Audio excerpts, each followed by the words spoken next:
The University. Department of English, Sister Nivedita University began its journey in 2019 with an initial intake of 13 students. In a short span, the department has grown into a vibrant scholarly community of more than 500 students and scholars. The department has organized several national and international conferences on themes ranging from the relevance of Indian writing in English in the 21st century to debates on the Anthropocene and the impact of popular culture, and has published select peer-reviewed papers arising from these events. Its commitment to research, teaching, and public engagement makes it a fitting host for a conference that seeks to map new trajectories in the contributions of Shakespeare. Salam Shakespeare was initiated on April 22, 2022 in the Department of English at Sister Nivedita University under the visionary deanship of Professor Shubir Dhar and the headship of Dr. Moni Kinkini Basu.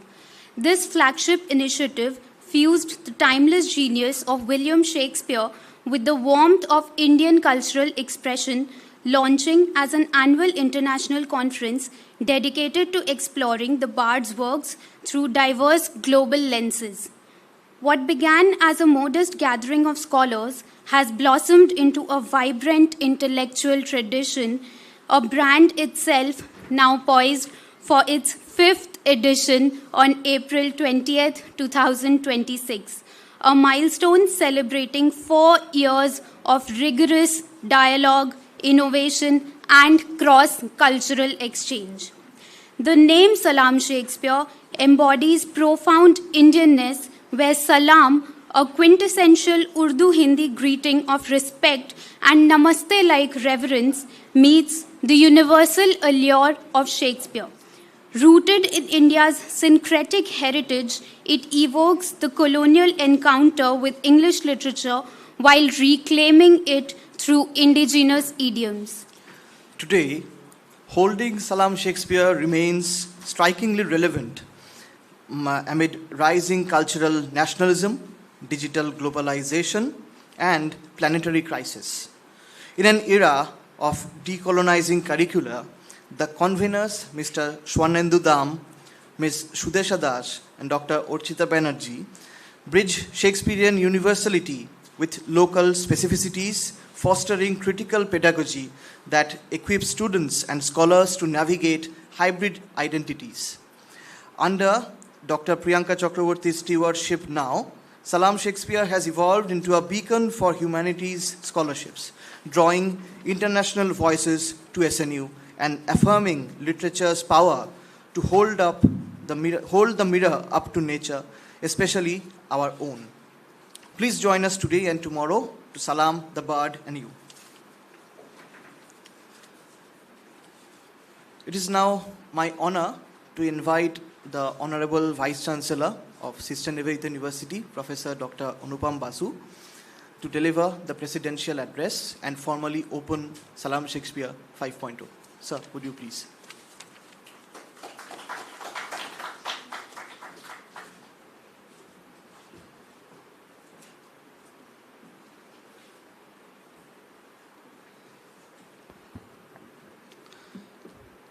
A very good morning to all of you.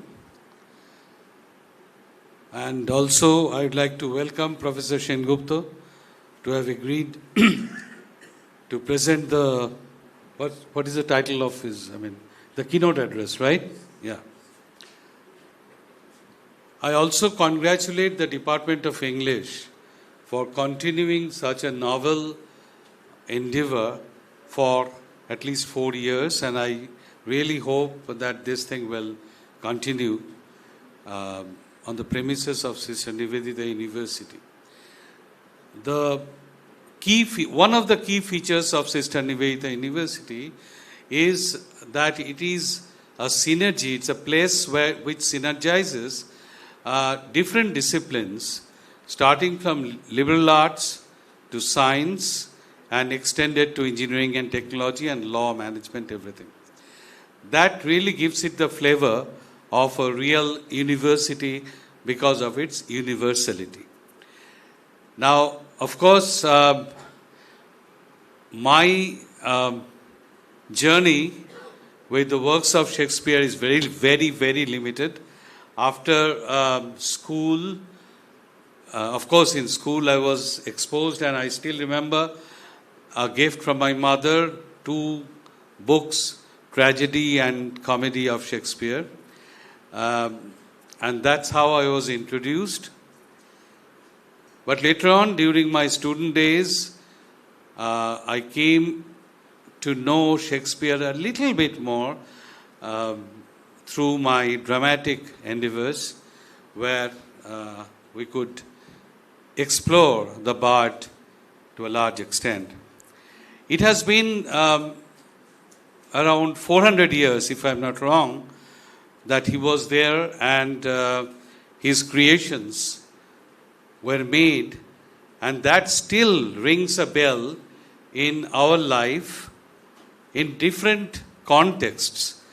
I will not elongate my speech, but I'll just touch upon a few of the aspects in which the relevance of Shakespeare still resonates. One is, of course, the universality of human psychology. We can see the complexity of human mind. We are learning more and more about that. But look at Macbeth, where ambition and guilt has been so nicely woven, and it's a psychological toll of a vaulting ambition, if I may call it. Right?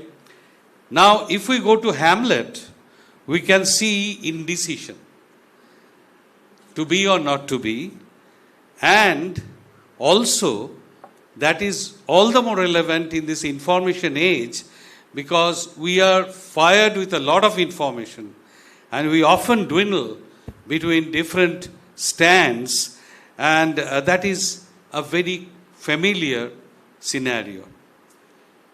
The next one I'd like to point out is Othello, which just talks about, in all our life, in the urban life especially, the insecurity that we suffer from, and consequently the jealousy that may be often unfounded, but generated from the insecurity that we have, was visualized so long back.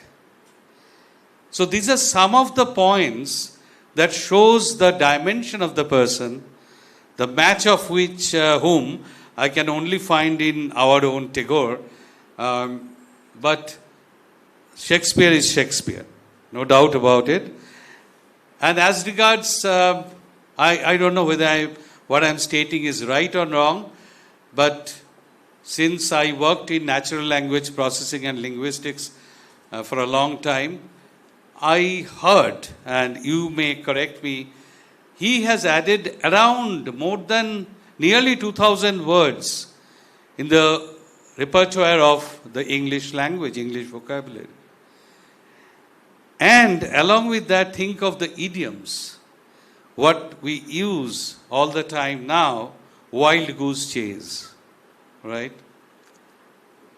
And who doesn't know that love is blind? Now, these are the 2 things, at least I know, that were created by Shakespeare, and that is still ruling our language.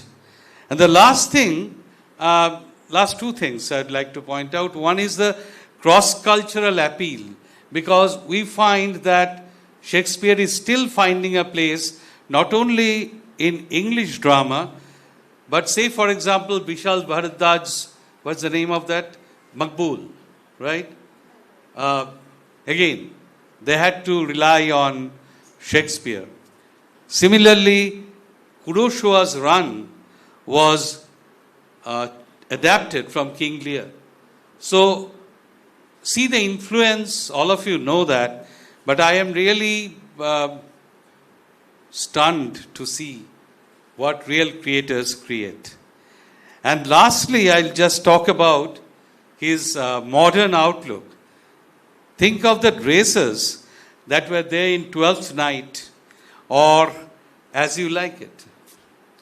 He had crossed the barrier of gender and gave expression to real gender equality from the dresses that he described in these two comedies.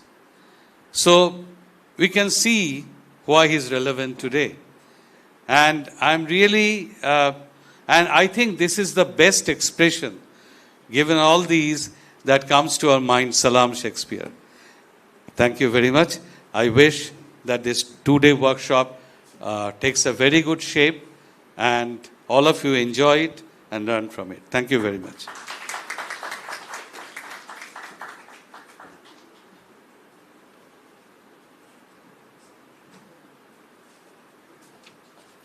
Thank you very much, sir, for this enlightening talk. We now invite the Honorable Dean of School of Humanities, Languages and Social Sciences, Professor Dr. Shubidhar, for the inaugural address.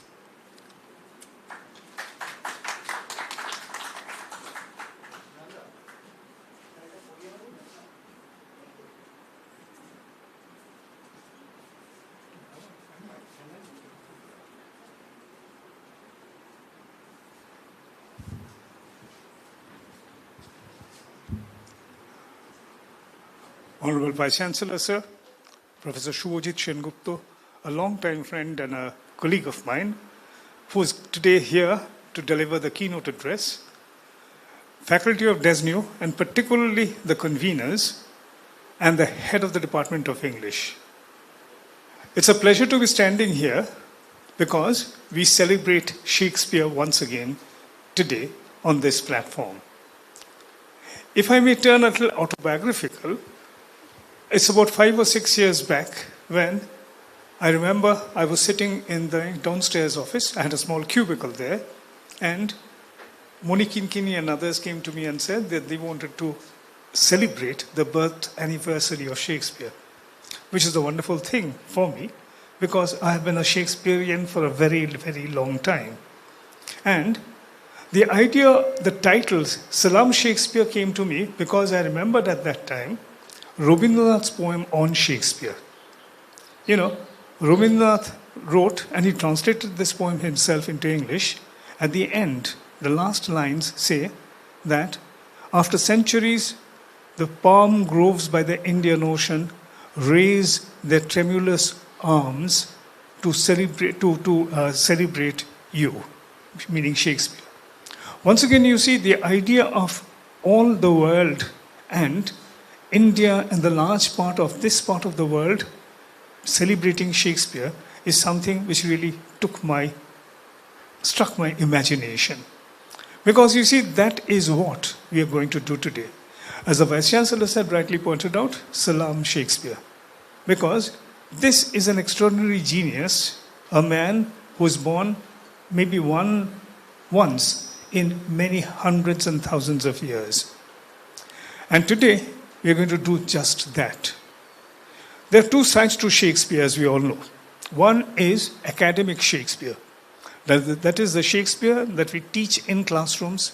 We try to restrict to the four walls of the environment in which we earn a living. But there's another Shakespeare. And that Shakespeare is the living Shakespeare, the Shakespeare of drama, the Shakespeare of theatre, the Shakespeare that we engage with every day outside the classroom in our world activities. That is the Shakespeare that I want to celebrate today, because you see, Shakespeare is too great a creative figure to be constrained, to be restricted within the squares and the rectangles of classroom environments. You read Shakespeare, but not to pass examinations. I think the real virtue of Shakespeare is to understand him not on the page, but on the stage. It is then that you understand what makes Shakespeare, Shakespeare. If you like poetry, try looking at some of the sonnets of Shakespeare. Try translating them into your mother tongues. And once again, the insight you will gain is something that's going to teach you a great deal more about poetry than, say, 10 different books on poetry that you may read. Today, we are going to have a blend, today and tomorrow, we are going to have a blend of both these Shakespeares, the performative Shakespeare and the academic Shakespeare. Because in my perception, these two go hand in hand. That is, unless you know the theory, unless you know the principles that Shakespeare stands for and the principles that go into the making of Shakespeare in drama and literature, you will not be able to appreciate Shakespeare intellectually in any way in your reading of Shakespeare. And this fusion is what Salam Shakespeare is all about. It's also Salam Shakespeare because we've been reading Shakespeare for so many hundreds of years, over 250 years. At one time, we made Shakespeare our own.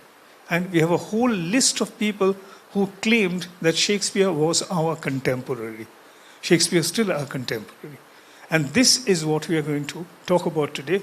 This is what we are going to debate today. This is what we are going to discuss today. And I think this is going to be an event in which our students will be enlightened, and we as teachers will find new insights in approaching Shakespeare, in discussing Shakespeare, in thinking of Shakespeare. Thank you. Have a wonderful time today and tomorrow.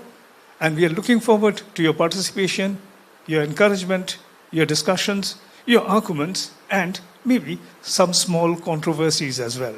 Thank you so much. Goodbye.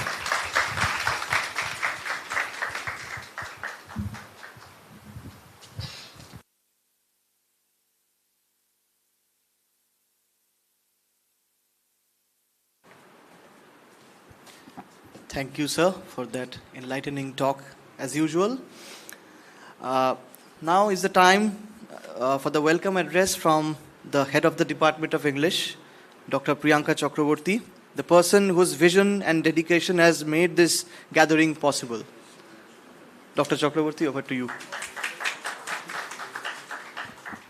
Thank you. Good gentles, all, both near and far, welcome to this bright scholarly star, where minds do meet and voices bring fresh life unto Shakespeare's spring. From many lands you gather here, with thought made keen and purpose clear, to speak of plays, of verse, of art, that still do stir the human heart. From Park's playful tone, we move on to one little more serious. Friends, scholars, and honored guests, lend me your ears. We are gathered here in the name of Shakespeare, whose words have outlived time, crossed nations, and continue to speak to every age. We meet in one shared spirit of inquiry, admiration, and debate. Now, in its 5th season, this gathering marks a remarkable journey. What began as a cultural event dedicated to celebrating Shakespeare over time has undergone its own metamorphosis into an international conference, one that brings together both the performative vitality of Shakespeare and the rigor of scholarly inquiry. It is this rich amalgamation of stage and study, performance and interpretation that gives this occasion its special character. This conference is not merely an occasion of homage, but of thought, of renewed reading, performance, interpretation, and exchange. So, let us welcome our distinguished speakers, our participants, and all who have joined us in this scholarly fellowship. May our deliberations be rich, our questions bold, and our engagement worthy of Shakespeare's enduring legacy. I warmly welcome you all to this international conference. Let us begin. Thank you.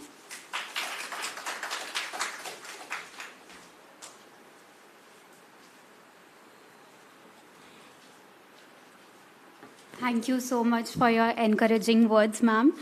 We shall now observe the ceremonial watering of the plant, a gesture that reminds us that ideas, much like saplings, need nurturing, patience, and the right conditions to flourish.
Before we move on to the next part of the program, I request all of you to stand up and observe one moment of silence for.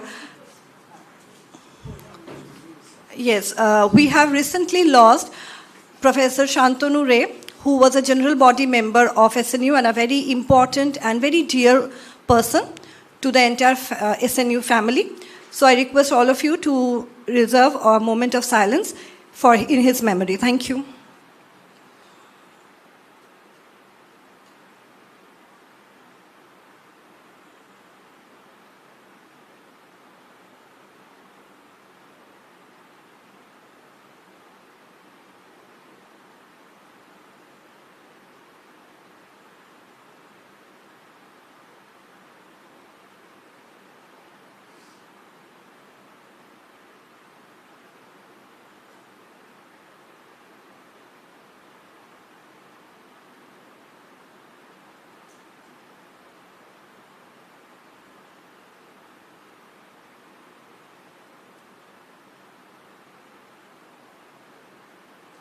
Thank you, everyone.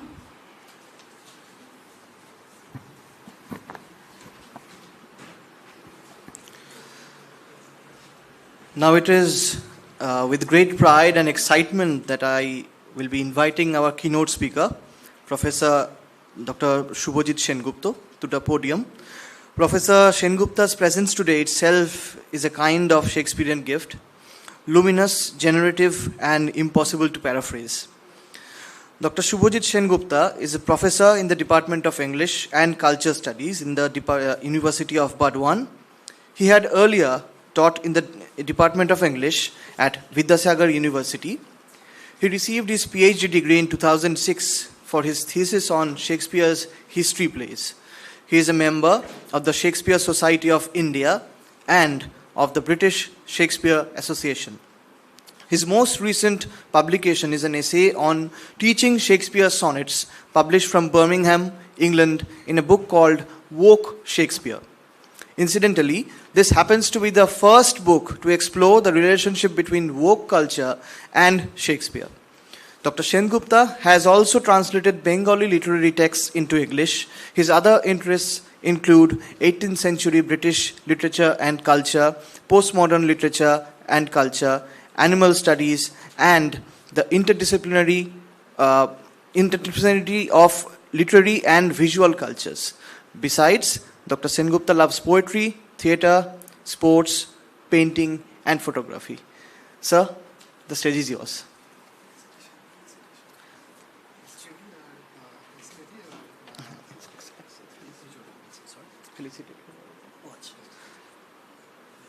I would like to invite our Honorable Dean, sir, Professor Dr. Shubir Kumar Dhar, and our Honorable Head of the Department to felicitate the keynote speaker.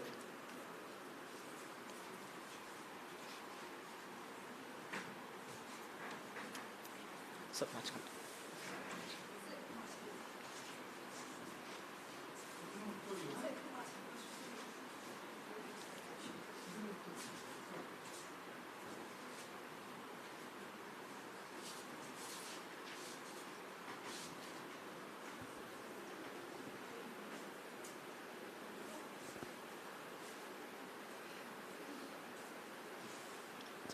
a big round of applause, please.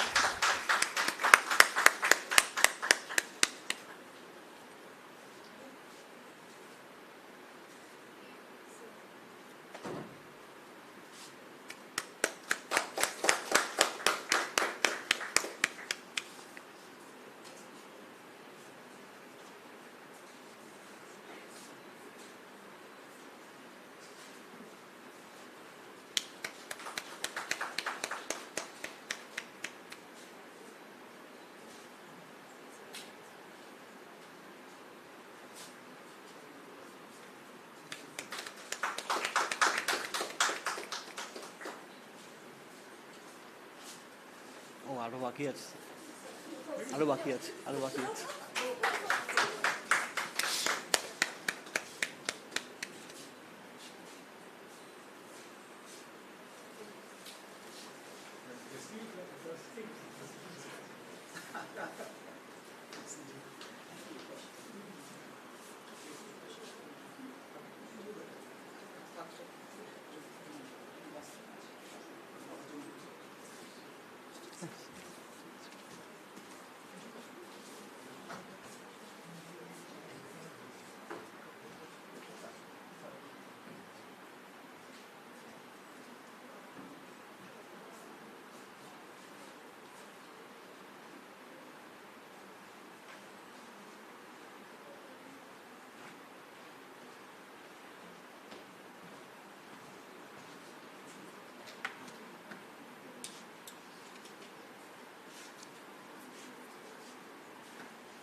ঠিক আছে।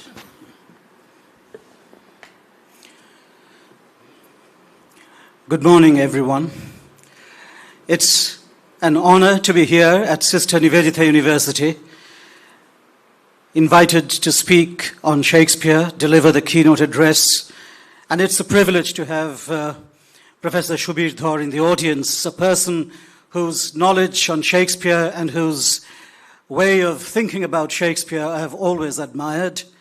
It's also wonderful to see so many students and research scholars, members of the faculty, and teachers from other institutions gathered here this morning.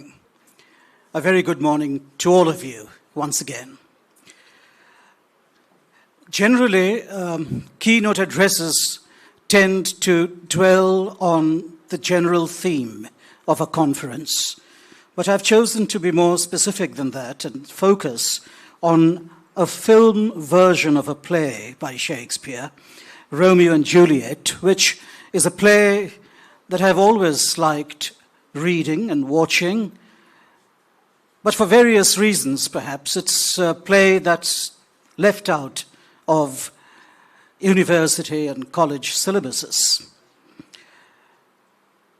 It's a play set in the beautiful environs of Verona, and there's a prologue at the start of the play which talks about the setting. What I'll try to argue is how the play, although it is set in Verona, is taken, as it were, out of Verona by the director and by what the director is trying to do here in this Americanization, if I may call it so, of the Shakespeare play. The title of my presentation is a line from the speech by the prologue, which opens the play. In fair Verona, and then I have put a question mark there, which is not there in the text of the prologue's speech. In fair Verona, and then the question mark, where we lay our scene, colon, and then the name of the director, the Italian director Franco Zeffirelli. Franco Zeffirelli's Romeo and Juliet. This was a film made in 1968. The contemporary culture contemplates a free-floating, nationless, translatable, and transcendental Shakespeare, with no consensus on his ideological applications. Shakespeare's current status as global cultural property owes less perhaps to the efforts of the colonizers in the days of the empire than to his reanimation in cinema and other cultural artifacts, particularly since the 1960s. Ben Jonson's famous encomium to Shakespeare that described him as being not of an age but for all time only prophesied that his genius would endure. It failed to anticipate the transcultural and transnational reach that Shakespeare would enjoy for centuries to come. The director and actor, Kenneth Branagh, describes his film version of Much Ado About Nothing, made in 1993, as, I quote Branagh, belonging to the world. While the poster for Baz Luhrmann's William Shakespeare's Romeo plus Juliet, a film made in 1996, introduces the, and then I quote from the poster, greatest love story the world, mind you, the world has ever known. Michelle Pfeiffer, the actress who played Titania in Michael Hoffman's 1999 film of A Midsummer Night's Dream, claims, and I quote Michelle Pfeiffer, as long as people are born and have children and fall in love and get married and die, Shakespeare is relevant. We are at a juncture today where we confront multiple kinds of Shakespearean influence and a perplexing variety of ideological allegiances, and recycling. Within a plethora of thriving acts of appropriation, transplantation, and representation, post-colonial rereadings contest with traditional approaches, and time-tested pedagogical practices begin to give way to alternative interpretations of Shakespeare's works. I shall be speaking about, as I had already said at the start, a Hollywood film version of Romeo and Juliet, made in 1968 by the Italian director Franco Zeffirelli. Like Shakespeare's play, the film is set in Verona and is replete with spectacular, colorful images of Verona that sweep across the cinema screen. The play, as I already said, begins with a prologue. Cast as a Shakespearean sonnet and delivered in Zeffirelli's film as voice-over by Laurence Olivier, the prologue emphatically states in its second line that the action is set in Verona. Allow me to read the prologue in its entirety, since it offers some semblance of a synopsis of the story. Two households, both alike in dignity, in fair Verona where we lay our scene, from ancient grudge break to new mutiny, where civil blood makes civil hands unclean.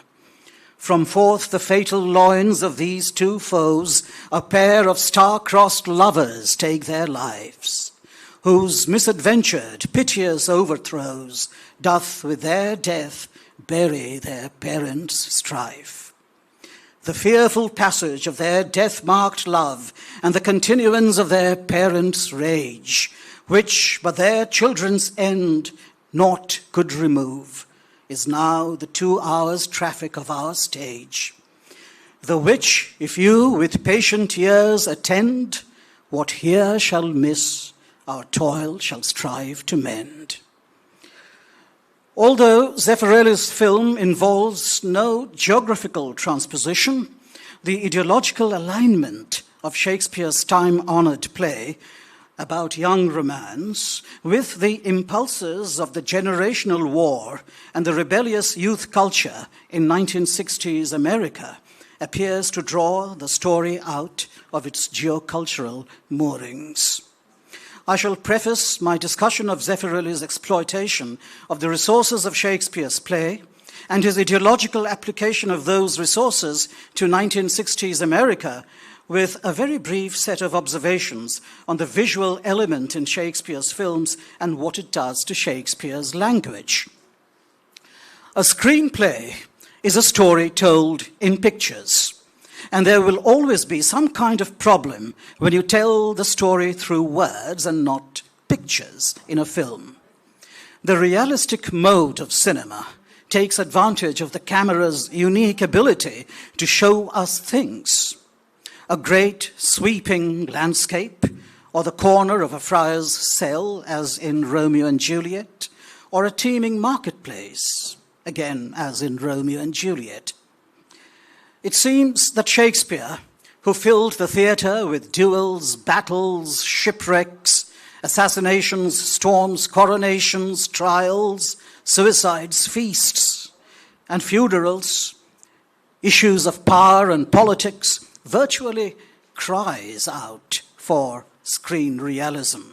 This pictorial, photographic mode of cinema occasionally makes the poetry sound unnatural and self-conscious, and sometimes even unnecessary.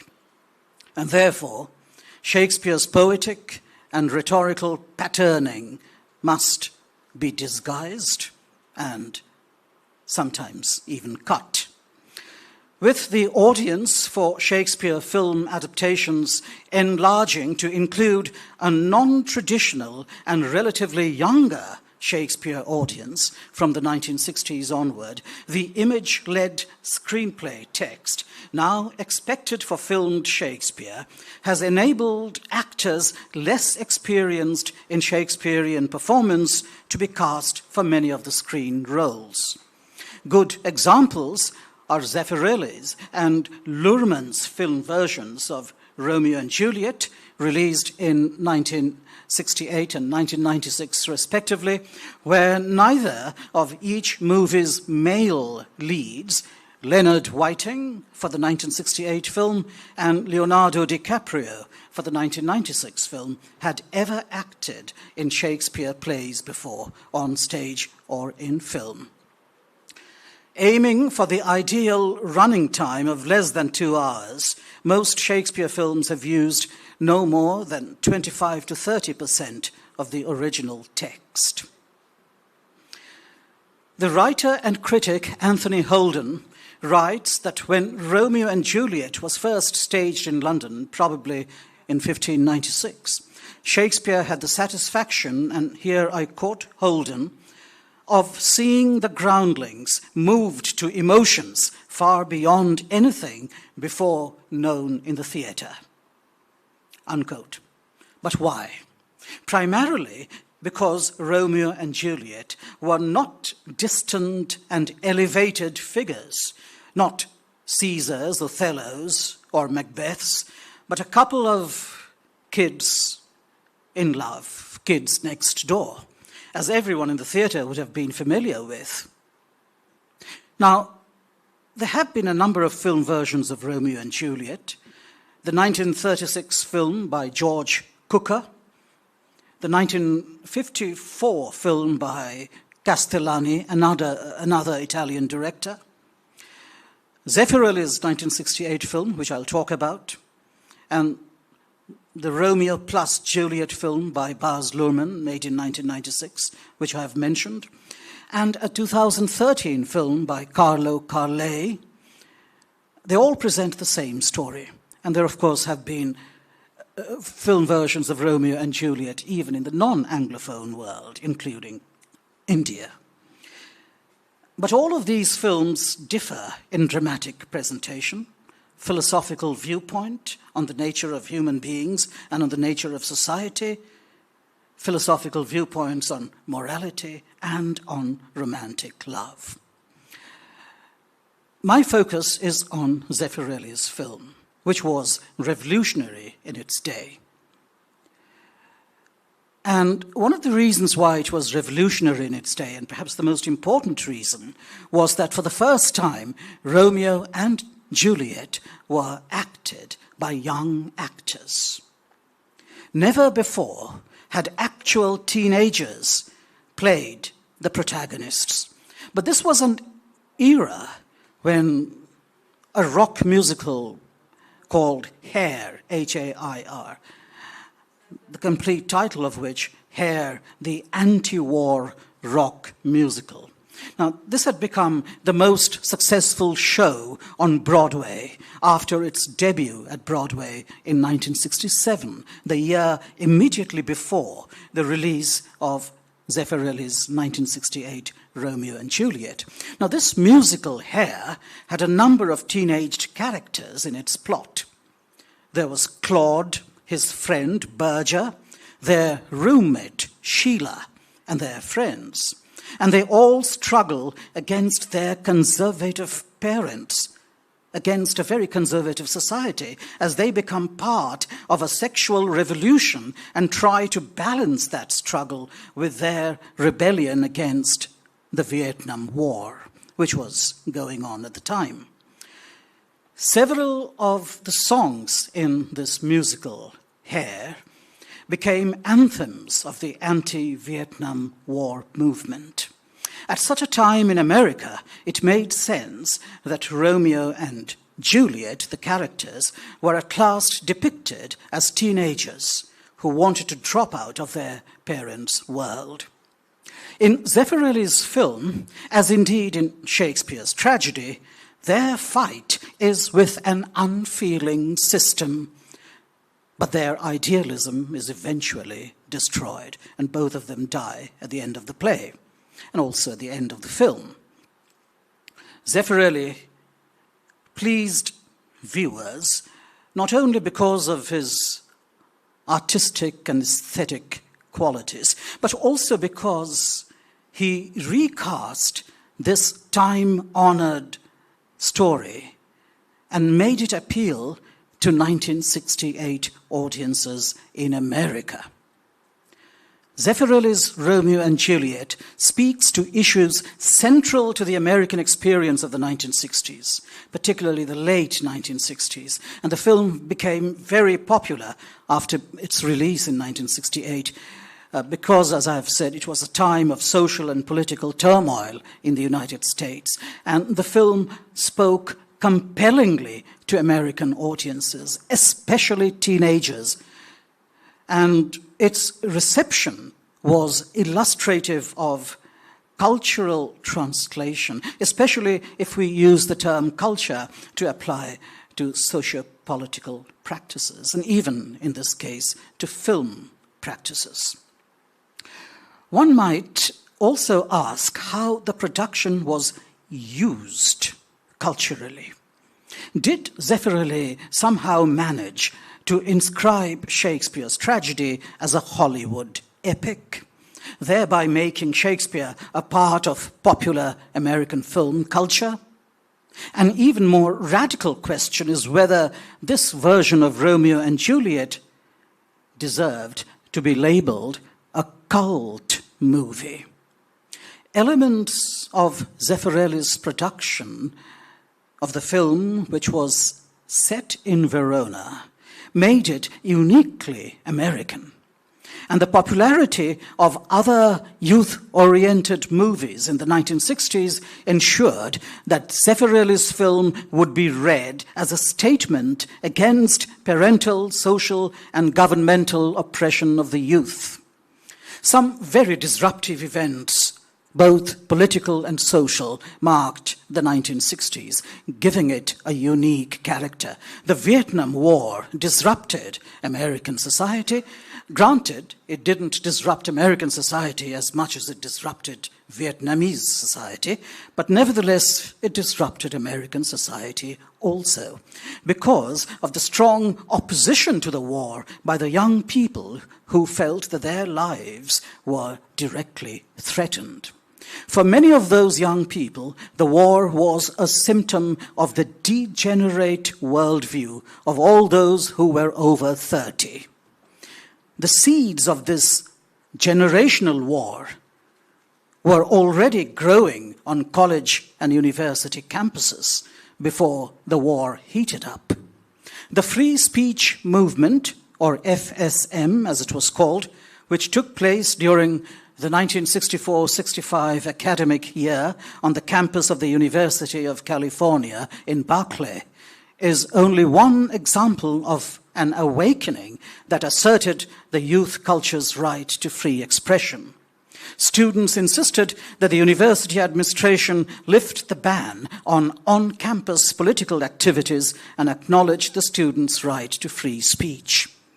Rock music, free love, whatever that could mean, drug experimentation, long hair, these values marked American youth as rebels against a society and a government in which war was not only condoned but also promoted.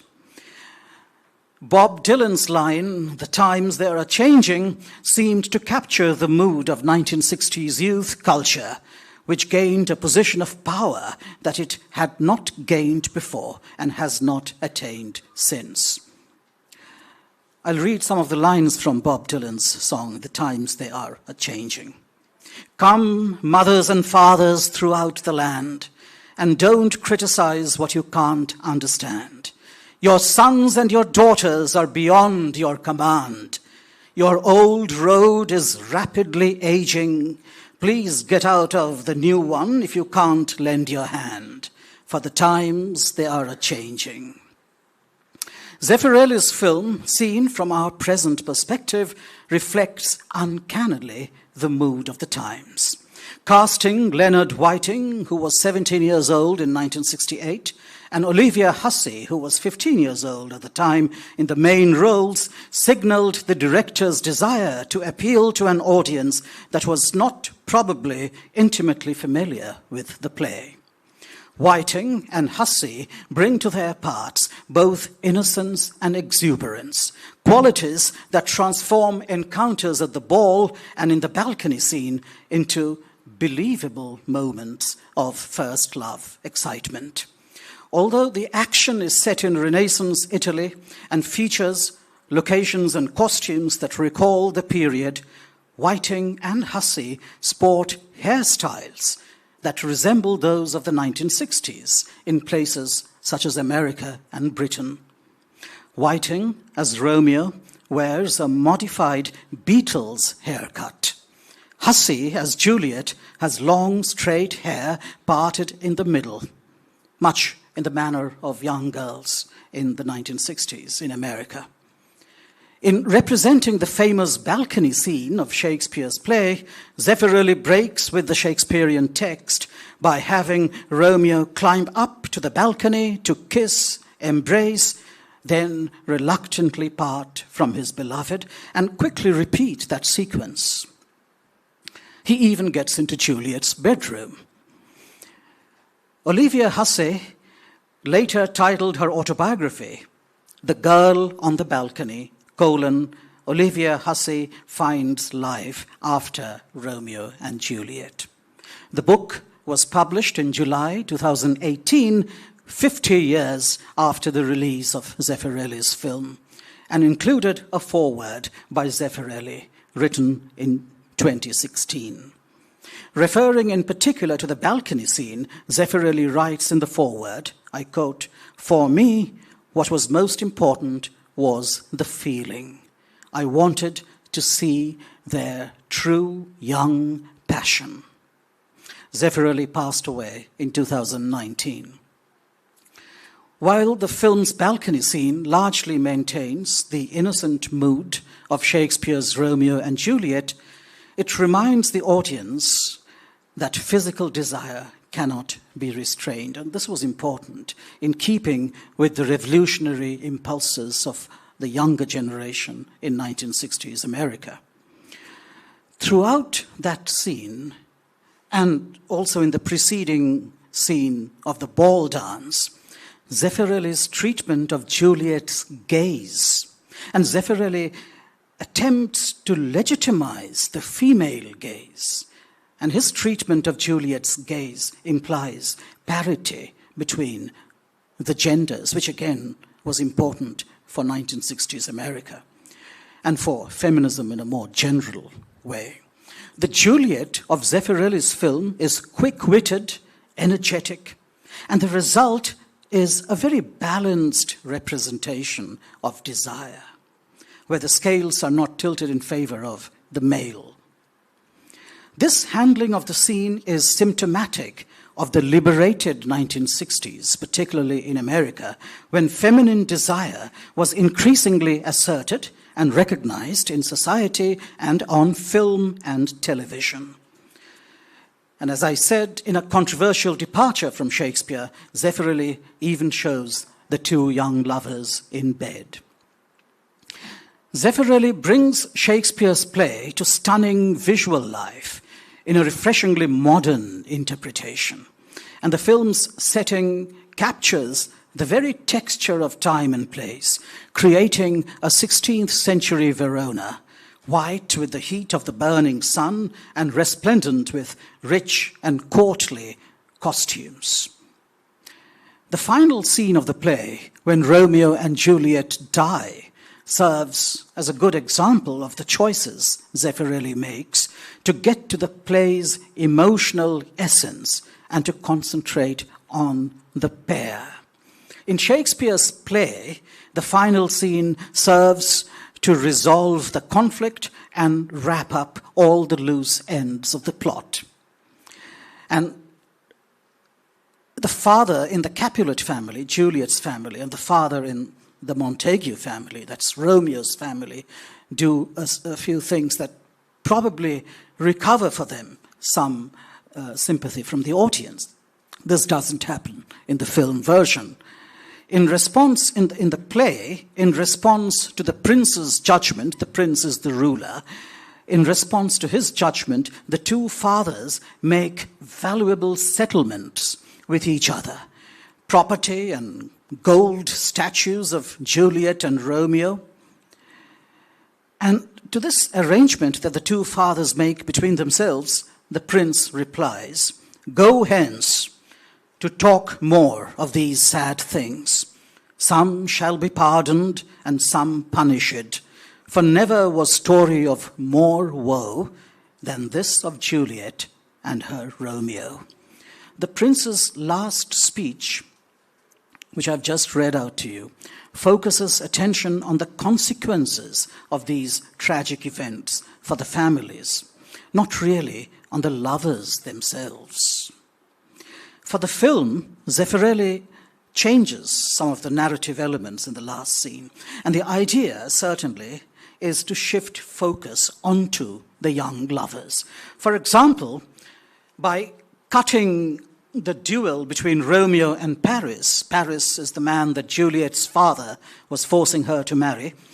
Zeffirelli persuades the audience to focus only on the tragic events between Romeo and Juliet that are about to unfold.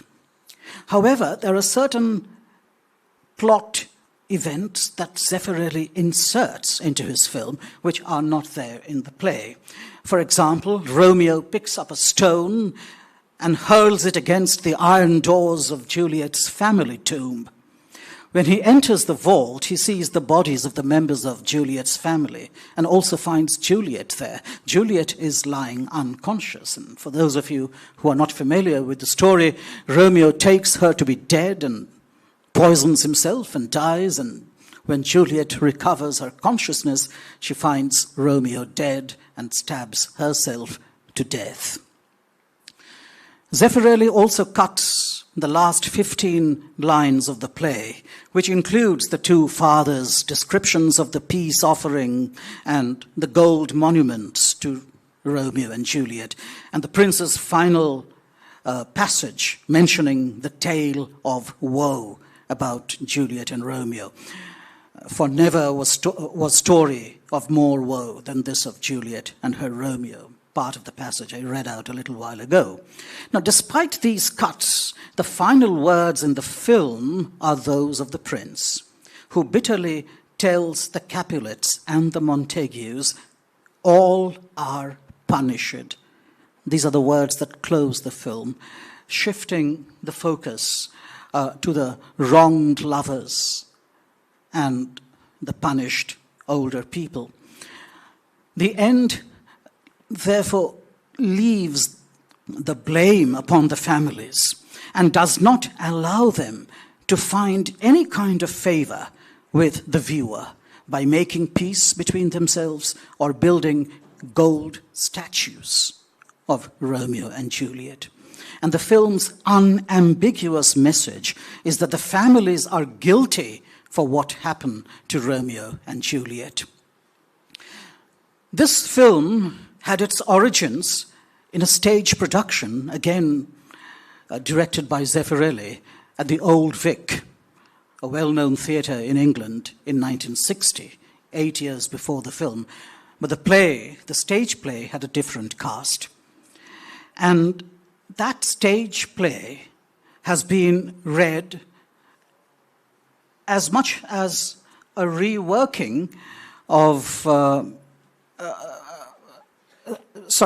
film version of Romeo and Juliet, I beg your pardon, has been read as much as a reworking of that stage play as of a 1967 film by Mark Nichols called The Graduate, which many here in the audience may be aware of. The Graduate, a film from 1967, appeals also, like Zeffirelli's film version of Romeo and Juliet, to the period's obsessive interest in the generation gap. This is an American romantic comedy film, The Graduate, directed by Mike Nichols and based on a 1963 novella by Charles Webb. Now, in the film, there's a young college graduate called Benjamin Braddock, who is seduced by an older married woman, Mrs. Robinson, but falls in love with her daughter, Elaine. What follows is strong parental opposition until Benjamin escapes dramatically with Elaine, and they together board a bus on Elaine's wedding night. Zeffirelli expands the divide between the generations.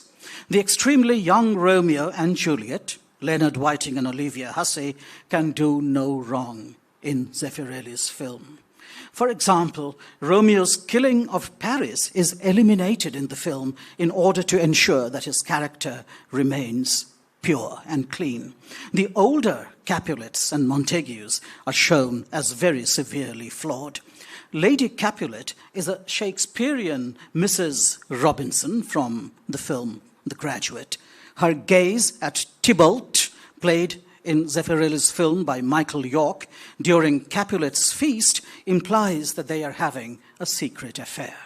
A relationship which is made more explicit upon Tybalt's death when Mrs. Capulet, that is Juliet's mother, displays an unnatural excess of grief. The film suggests the unfairness of a society where the old live while the young, who have the potential to redeem their society, die. The older generation are reduced and condemned in the film in order to give full expression to the young. I'll show you some images from the film version that I have been talking about, and also from the action while the shooting was taking place for the film. This is one of the several posters that were made for the film. A few of the posters were controversial, but this was a poster that survived the decades and was also used on the covers of DVDs in the early 2000s. Next. This is another of the film's posters showing the two actors as Romeo and Juliet. You can see that they are very, very young. This is a scene from the ball party in the Capulet household where Romeo first meets Juliet, and he is awestruck by the radiance that he sees in her face, and he exclaims, "She doth teach the torches to burn bright." All right. Another scene from the ball in the Capulet family, the Capulet household. On to the next slide. This is Juliet's famous nurse. I didn't talk about her because she wasn't really part of what I was trying to focus on. And here we have Olivia Hussey and Leonard Whiting in later years. Yes. This is another moment from the film. This is around the time of the balcony scene in Romeo and Juliet. This is when Romeo and Juliet in the film arrive to meet the friar who secretly marries them, Friar Lawrence. And here is Friar Lawrence speaking to Romeo and Juliet. In the stage play, Friar Lawrence remains till the end and explains things to the gathering, but in the film, he leaves, he runs away for fear of being caught and is not seen any further when the film draws to its close. This is Juliet lying unconscious and Romeo, struck with grief, taking her to be dead moments before he drinks poison and kills himself. And this is when Juliet wakes up and finds Romeo dead and stabs herself to death. This also was a picture that featured on some of the posters of Zeffirelli's film. Now, these are behind-the-scenes moments when the lead pair in the film had some very playful moments while shooting was in progress, and they became very good friends, and there were rumors, as you will understand, of a relationship, of a romance developing between, a real-life romance developing between the actors. And they were often asked about it in interviews, but they both said that there was nothing of the kind. Yes. Another playful moment between the two actors, nothing to do with the film directly, but behind the scenes.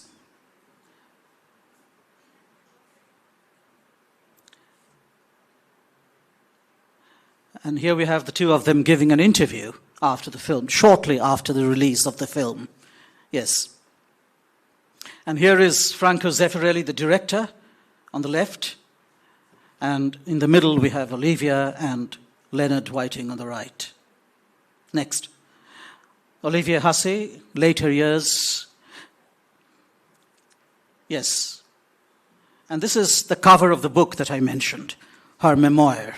The girl on the balcony with the subtitle, Olivia Hussey Finds Life After Romeo and Juliet, forward by the director of the film, Franco Zeffirelli. All right.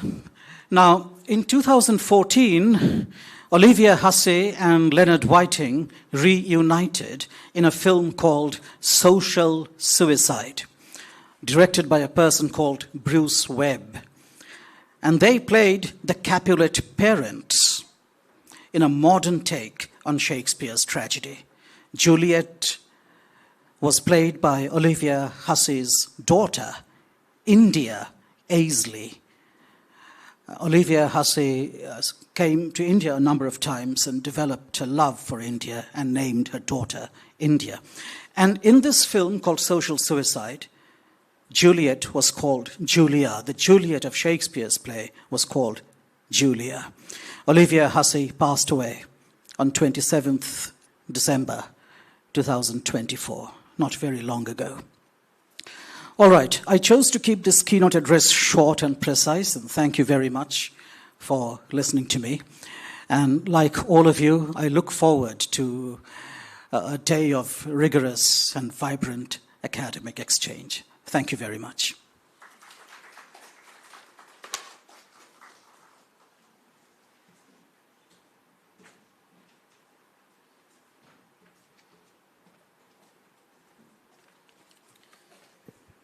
Thank you, sir, for that enlightening lecture. Now is the time for the first academic session, which will be obviously chaired by sir. And I'm mentioning the paper presenters. This is session 1A. First is Ms. Rituparna Dash and Mr. Shomodev Roy.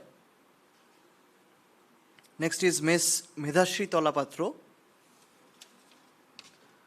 Mr. Oritrik Datta Choudhury, and Ms. Pallavi Nondi. I am mentioning the chairs of all the sessions and all the participants of the different venues. There will be 3 or 4 parallel sessions going on, 3 offline sessions and 1 online session. Session 1B will be held at boardroom ground floor, and the chair will be our very own Dr. Monikinkini Vasu. Offline.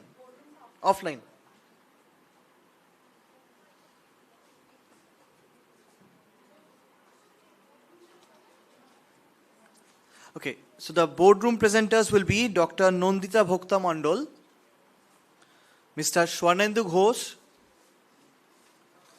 Ms. Pallavi Ghorami, and Ms. Moushumi Pal. I would like to ask the volunteers to kindly guide them to the boardroom. And session 1C will be held at the 3rd floor moot court, where the chair will be Dr. Madhuchanda Rai Choudhury. And I am announcing the names of the paper presenters. Ms. Audrija Dotto, Ms. Prarthana Roy, Ms. Debolina Baborta, Ms. Sravoni Roy, and Ms. Ishita Banerjee. The volunteers, please take the participants to the mentioned venues. And once the sessions are over, please come back over here for the lunch, and we will be proceeding after the lunch. Once again, thank you.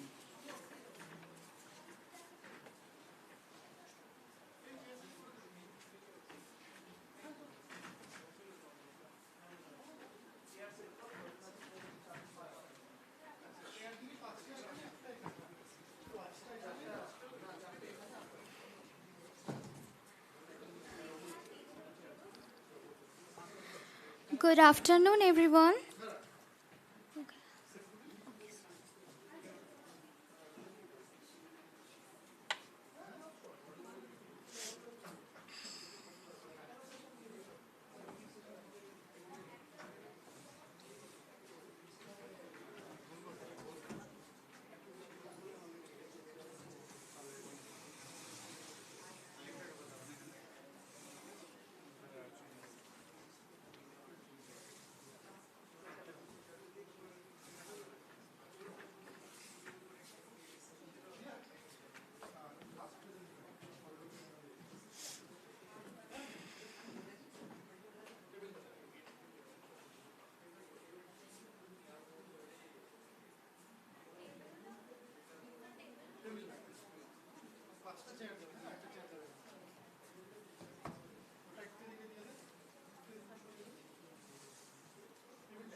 না আমি দেখিনি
কোথায় আছে?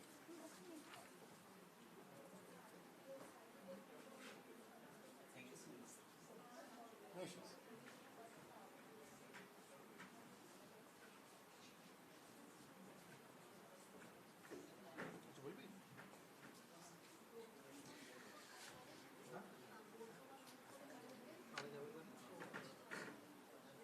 চলে গেছে, ওরা চলে গেছে, চলে গেছে ঠিক আছে।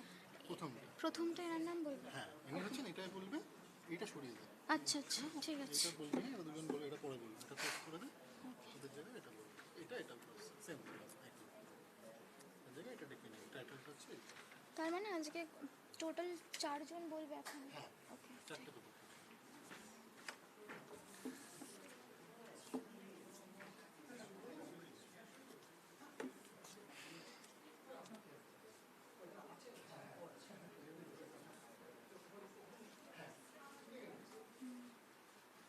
স্যার শুরু করুন।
Good noon, everyone.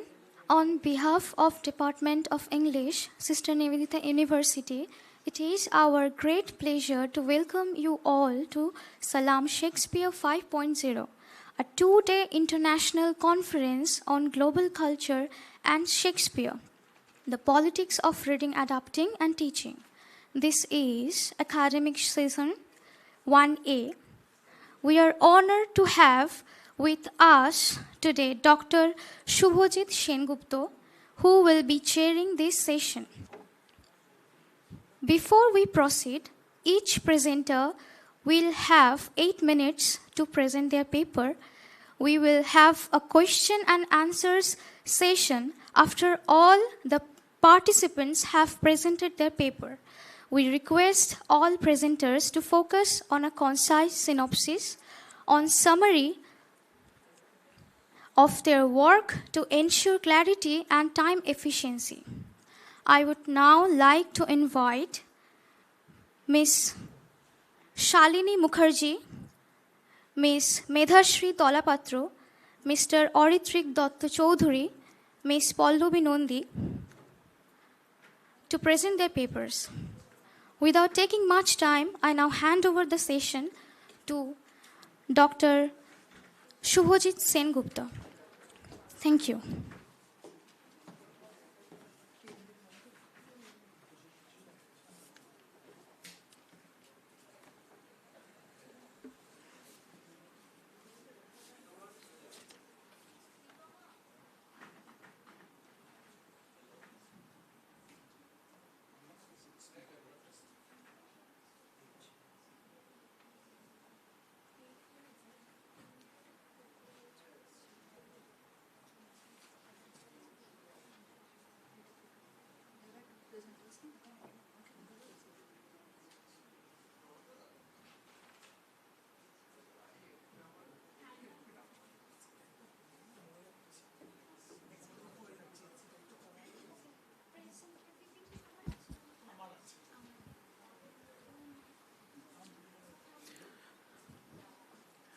We shall begin this session straight away if everyone is ready.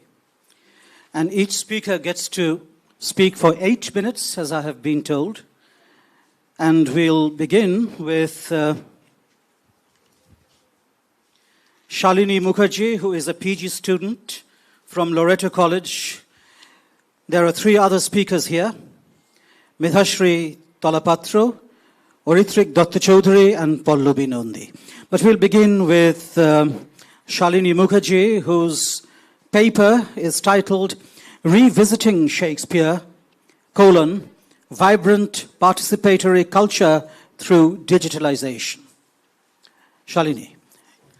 So before you begin to speak, I'll let you know when we are at 7 minutes. Sure. All right. Thank you, sir. So as sir has already introduced me and the title of my paper, I'll straight away move to my presentation. Let me begin with a question. Where do we encounter William Shakespeare today? In canonical texts or in memes? As Shakespeare writes, all the world's a stage. Yet in the 21st century, that stage has expanded beyond the theater into the digital realm, into reels, captions, and endlessly circulating fragments, demonstrating how cultural texts are reimagined within popular culture. This presentation today examines how Shakespeare survives within this landscape, not as a fixed literary authority, but as a dynamic and participatory cultural presence. Conventionally, Shakespeare has been approached through a canonical framework, circulating through theater, academic discourse, and print culture. His works have often been treated as stable, authoritative, and complete. However, contemporary digital culture disrupts this stability. Today, Shakespeare is rarely encountered in his entirety. Instead, he appears in fragments, quotations, captions, and references which circulate across the social media platforms. These fragments function as mimetic units, small, adaptable pieces of cultural expression that are continuously reshaped through user interaction.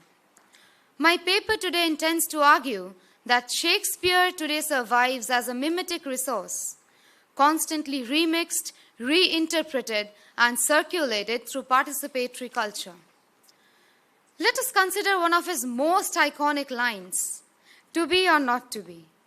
In Hamlet, this line reflects a profound existential dilemma. Yet in meme culture, we encounter variations such as "to sleep or not to sleep before exams." Here, the meaning shifts from philosophical inquiry to everyday relatability. This process may be understood as semantic mutation, where meaning is not preserved but transformed across contexts. Similarly, Shakespeare's romantic lines find resonance in contemporary narratives. "The course of true love never did run smooth." This finds a striking parallel in Bridgerton, where love unfolds under social scrutiny and constraint. So, as we see, Shakespearean lines are often paired with contemporary media. From Bollywood films to Netflix series like Wednesday or Bridgerton, where a line such as "to be or not to be" can humorously reflect modern emotional or social dilemmas. In meme culture, such moments are humorously recontextualized, transforming Shakespearean romantic conflict into modern emotional dilemmas. This adaptive process is equally visible in Bollywood as well. For instance, Shakespearean romantic tension can be paired with Dilwale Dulhaniya Le Jayenge, where love is negotiated through familial expectations. Such pairings translate the canonical literature into culturally familiar and emotionally accessible forms. This phenomenon can be understood through the concept of participatory culture as articulated by Henry Jenkins. In this framework, audiences are no longer passive. They actively produce and circulate meaning. At the same time, this resonates with Roland Barthes' concept of death of the author, where interpretative authority shifts from author to the reader, where reader is like the sole interpreter of the entire narrative or the text. We may also invoke Mikhail Bakhtin's idea of dialogism, where meaning emerges through multiple voices. In meme culture, Shakespeare becomes dialogic. His words enter conversations, jokes, and cultural negotiations. This participatory transformation can also be situated within broader historical movements towards the democratized expression, such as the free speech movement, which we heard a while ago. Just as that movement challenged institutional control over expression, digital meme culture decentralizes literary authority, allowing users to reinterpret Shakespeare beyond traditional boundaries. This shift may further be understood through the lens of performance. Shakespeare's works were never static. They were meant to be performed, interpreted differently by actors and audiences. In the digital age, memes function as a new form of performance. When users adapt Shakespearean lines, they are not merely quoting, they are performing. The screen becomes a stage. The audience becomes the performer.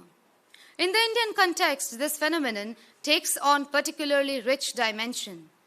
Shakespeare appears in English memes, exam humor, film reinterpretations. Here, his language becomes localized, hybridized, and culturally reimagined, which reflects a form of digital folklore where Shakespeare becomes part of everyday cultural expression rather than remaining confined to elite literary discourse. This brings me to the central research gap addressed in this paper. While existing scholarship has focused on adaptation and digitization, it has largely overlooked its crucial dimension, fragmentation as a mode of literary survival.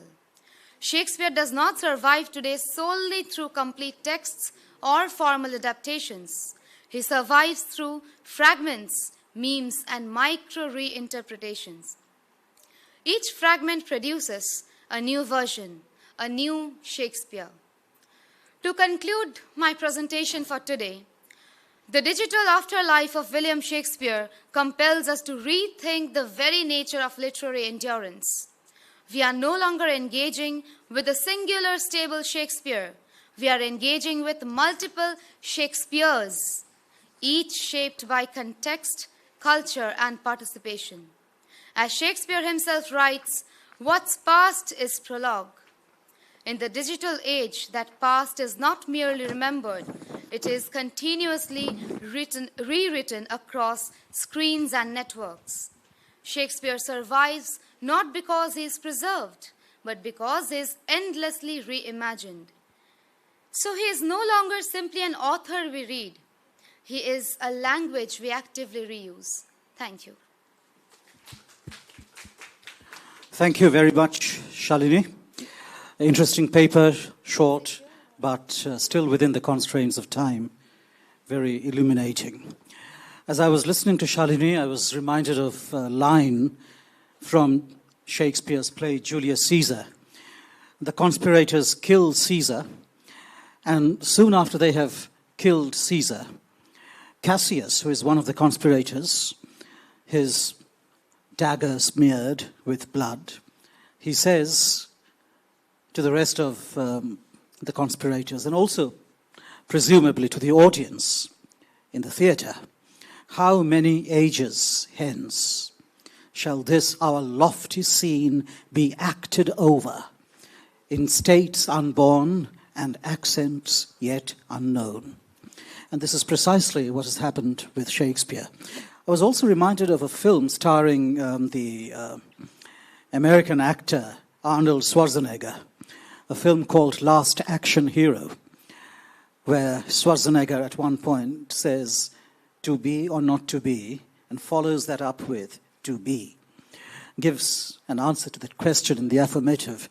And there's another poem that you may enjoy reading. It's a limerick by an Anglo-Irish poet called Spike Milligan. It's about Hamlet and Ophelia, and also about the to be or not to be speech. And much has been made of that line, to be or not to be. And here, Milligan writes, "Said Hamlet to Ophelia, I'll draw a sketch of thee. Which pencil shall I use, to be or not to be?" All right, so we move on now to our next speaker, Medhashri Tolapatro, who is assistant professor in Dr. B.R. Ambedkar College in Noida. And her paper is titled "The Body in the Marsh and the Clinic, Subalternity, Caste, and the Neo-Shakespearean Aesthetic in Mandar and Athoi." Yes, so, Medhashri. Thank you to the Department of English, Sister Nivedita University, for giving me this platform to present my paper. Because of the paucity of time, of course, I cannot explain all the concepts that I have grappled with in the paper, which has become fairly long, so I'm going to keep it as short and abstract as possible. Now, my paper, as Sir has already said, it is titled "The Body in the Marsh and Clinic, Subalternity, Caste, and Noir Shakespearean Aesthetic in Mondar and Athoi." Now, before I begin my paper, I, of course, begin with the assumption that everybody here present has already seen, they have already seen the series and the film, and I want to begin with an image. A truck carrying fish. It leaves the fictional Bengal coastal village of Gailpur for the marketplace, and then the camera immediately cuts to a single fish left behind on the shore who is still quivering. 3 figures enter the frame: a strange boy, an old lady who has a spear, and a black cat. The old woman, she strikes the fish. This is the opening of Mondar, Anirban Bhattacharya's 2021 Bengali adaptation of Macbeth, released on Hoichoi. The sequence therefore condenses the arguments I want to essentially make today. The fish is at once a commodity and the body.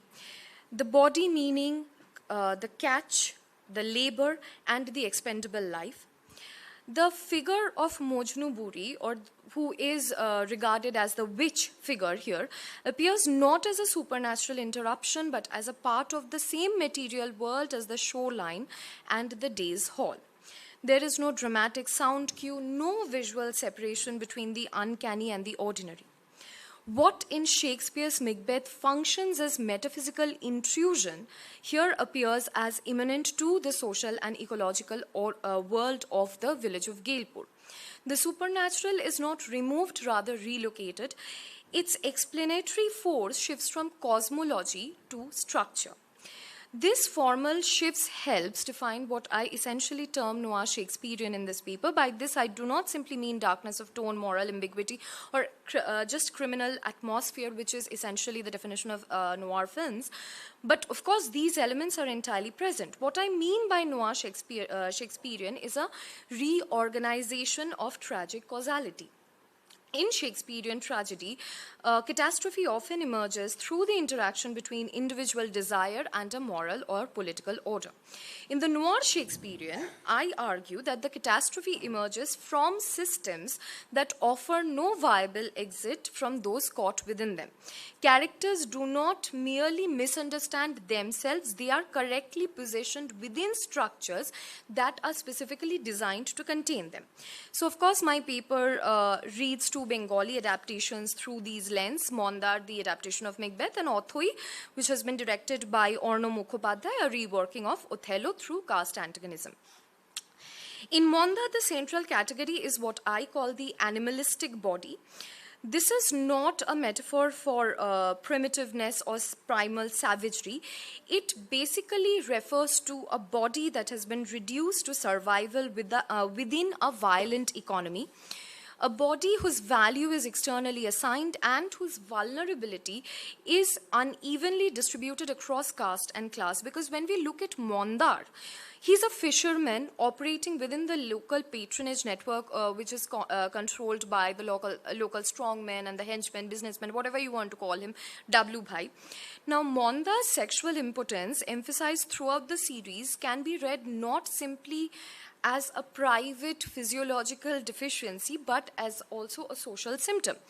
The man whose labor, loyalty, and capacity for violence are effectively owned by another, the wife of whose body is even owned by his quote-unquote master, cannot claim sovereignty even over his own reproductive life. The body is appropriated from outside before it fails from within.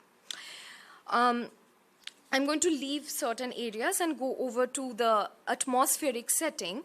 The marsh, the mud, the sea, and the fishing routes of coastal Bengal, therefore, do not just serve as backdrop, they become structuring conditions.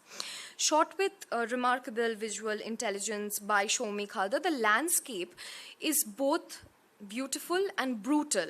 It is both striking and lethal all at once. It offers livelihood while producing precarity. This is not how Shakespeare imagines the relationship between macrocosm and microcosm, but it simply becomes the ecology of dispossession. Lily, who is, of course, the representation of Lady Macbeth, reveals this logic in another form. She is not some noble woman who is directing or redirecting aristocratic latent ambition of aristocracy.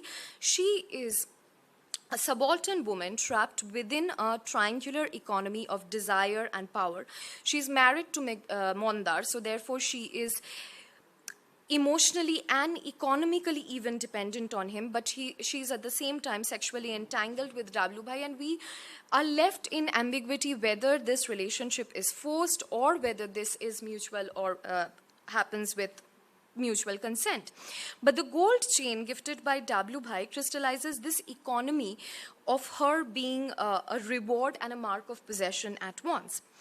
When the series reaches its conclusion, it refuses Shakespearean moral accounting, and this is something I also find in Othoi as well. Mondar and Lily, they are not destroyed primarily simply because they sinned, and of course the series moves away from the play substantively in that place where W. Bhai's wife is raped by Mondar. So they are not just punished because of the sins of murder and rape, but because they attempt to subvert a system using the very instruments the very system provides. The only available tools of resistance are already contaminated by domination, and this use of these weapons of within the system transforms rather than liberates. This is the cynical survival logic through which I essentially argue that Mondar becomes noir Shakespearean. If Mondar locates tragedy, then Othoy relocates it to the apparently modern space of the clinic, the professional class, where caste is supposed to have been superseded by merit. Arno Mukhopadhyay's Othoy reworks Othello through a theoretically sharp substitution. In Shakespeare, race marks Othello as permanently exterior to Venetian society. In Othoy, caste marks the Dalit professional as an intruder within Bhadralok social life, regardless of education, competence, achievement. Othoy Kumar Lodha, we know that he's a gifted Dalit doctor. He has big dreams of expanding rural healthcare, and the figure of Gogo, Onogro Chatterjee, who obviously is Yago, is a Brahmin cancer researcher returning from New Jersey. The two boys, now men, they had been raised together under the patronage of Gogo's father, the local zamindar-like figure who shelters the orphaned Dalit boy after his mother's death and funds his education along with his son. They study together, compete together, they become doctors, but the equality this produces is precisely what Gogo cannot tolerate, because the fact that Othoy is a Dalit man is perpetually reiterated by Gogo in every time they have a conversation. His hostility exceeds personal jealousy. Othoy's success represents a categorical disturbance, a Dalit body occupying a professional symbolic space historically coded as upper caste authority. Gogo's experience as grievance is therefore crisis of inherited entitlement, which is very visible across the Bhadralok Bengali society. The film's most striking device is his Gogo's repeated breaking of the fourth wall. He turns to the camera, explains himself with lucidity, and this effect, this breaking of the fourth wall, transforms Gogo from dramatic villain into ideological instructor.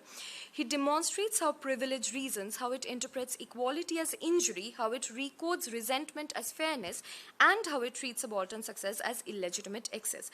This is what I precisely mean by clinical body. It is a body clothed in the legitimating signs of modernity, degree, white coat, clinic, all the language of expertise that has been implemented, yet read as socially out of place. Professional recognition does not dissolve caste inscription, it merely coexists within it. Now, of course, there is a lot more to this, but I'm just going to make two more points and then conclude. What I find extremely visible across these two adaptations is what precisely Dipesh Chakraborty calls shadow history. Social reality is excluded from official narratives of progress, yet persistently structuring lived experiences. The shadow history of Mondar is that of coastal subaltern Bengal, and that of Othoy is that of caste in Bengal, the hierarchies that Bhadralok modernity often claim to transcend while reproducing through marriage, recognition, intimacy, and professional culture. Gogo's violence is not a deviation from that order, it is one of its logical expressions. And so I conclude with that. If I am just given one more minute, I would just like to say that Jonathan Gill Harris, he has argued that Shakespeare's continued afterlife depends less on timeless universality than on formal incompleteness.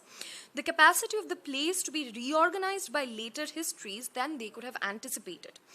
Mondar and Othoy demonstrate precisely this reorganization. They do not produce a Bengali Shakespeare dressed in regional costume. They produce a completely new Shakespearean aesthetic in which tragedy no longer explains the world explains tragedy. Thank you.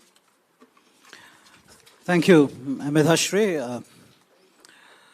Midhashri spoke of two films streamed on digital platforms and how they bring to the surface some of the social fractures and shadow histories in Bengal. One thing that intrigues me, and we could have a discussion on this later, is what would be the impact of these films if they had been screened in theatres rather than on digital platforms? Or, for that matter, could such films at all have been produced 20 years ago or 30 years ago when there were no multiplexes and people of all kinds of social standing and financial capabilities would watch movies? Here, when we talk about digital platforms and movies being streamed there, we are talking of an audience that is essentially elitist. And probably you could explore the reception angle to what you have been discussing. Yes. I understand you had to cut it short for sake of the entire session. All right, we move on from Midashri's presentation to Orithrik Dr. Chaudhary, who is a state-aided college teacher and teaches in Acharya Girish Chandra Bose College. The title of his paper is The Domestic Phallus and the Virgin Glass, Coded Eroticism as Political Survival in Shakespeare's Drama. Yes, Orithrik. So just a second. Oh, you have a presentation. Few slides just. All right. It's not working. I think it's better you do it. It's very few slides. Thank you, sir. Thanks to DSNU for organizing Salam Shakespeare every year. I have particularly made it a point to write a very short paper because every time I fail to finish it. As sir already mentioned, the title of my paper is The Domestic Phallus and the Virgin Glass, Coded Eroticism as Political Survival in Shakespeare's Drama. The Elizabethan and Jacobean eras were periods of profound aesthetic blooming, yet they existed under the shadow of a watchful eye. The state, through the master of the revels, exercised a rigorous censorship that sought to sanitize the stage of both political sedition and moral degradation. Parallel to this, the riding tide of Puritanism viewed the playhouse as a, I quote, chapel of Satan, a place where the joy-loving spirit of the Renaissance was under constant siege.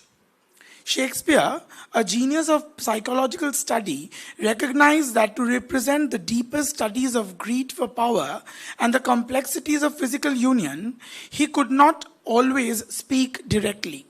Instead, he sought refuge in the metaphors of the Middle Ages and the supernatural allegory.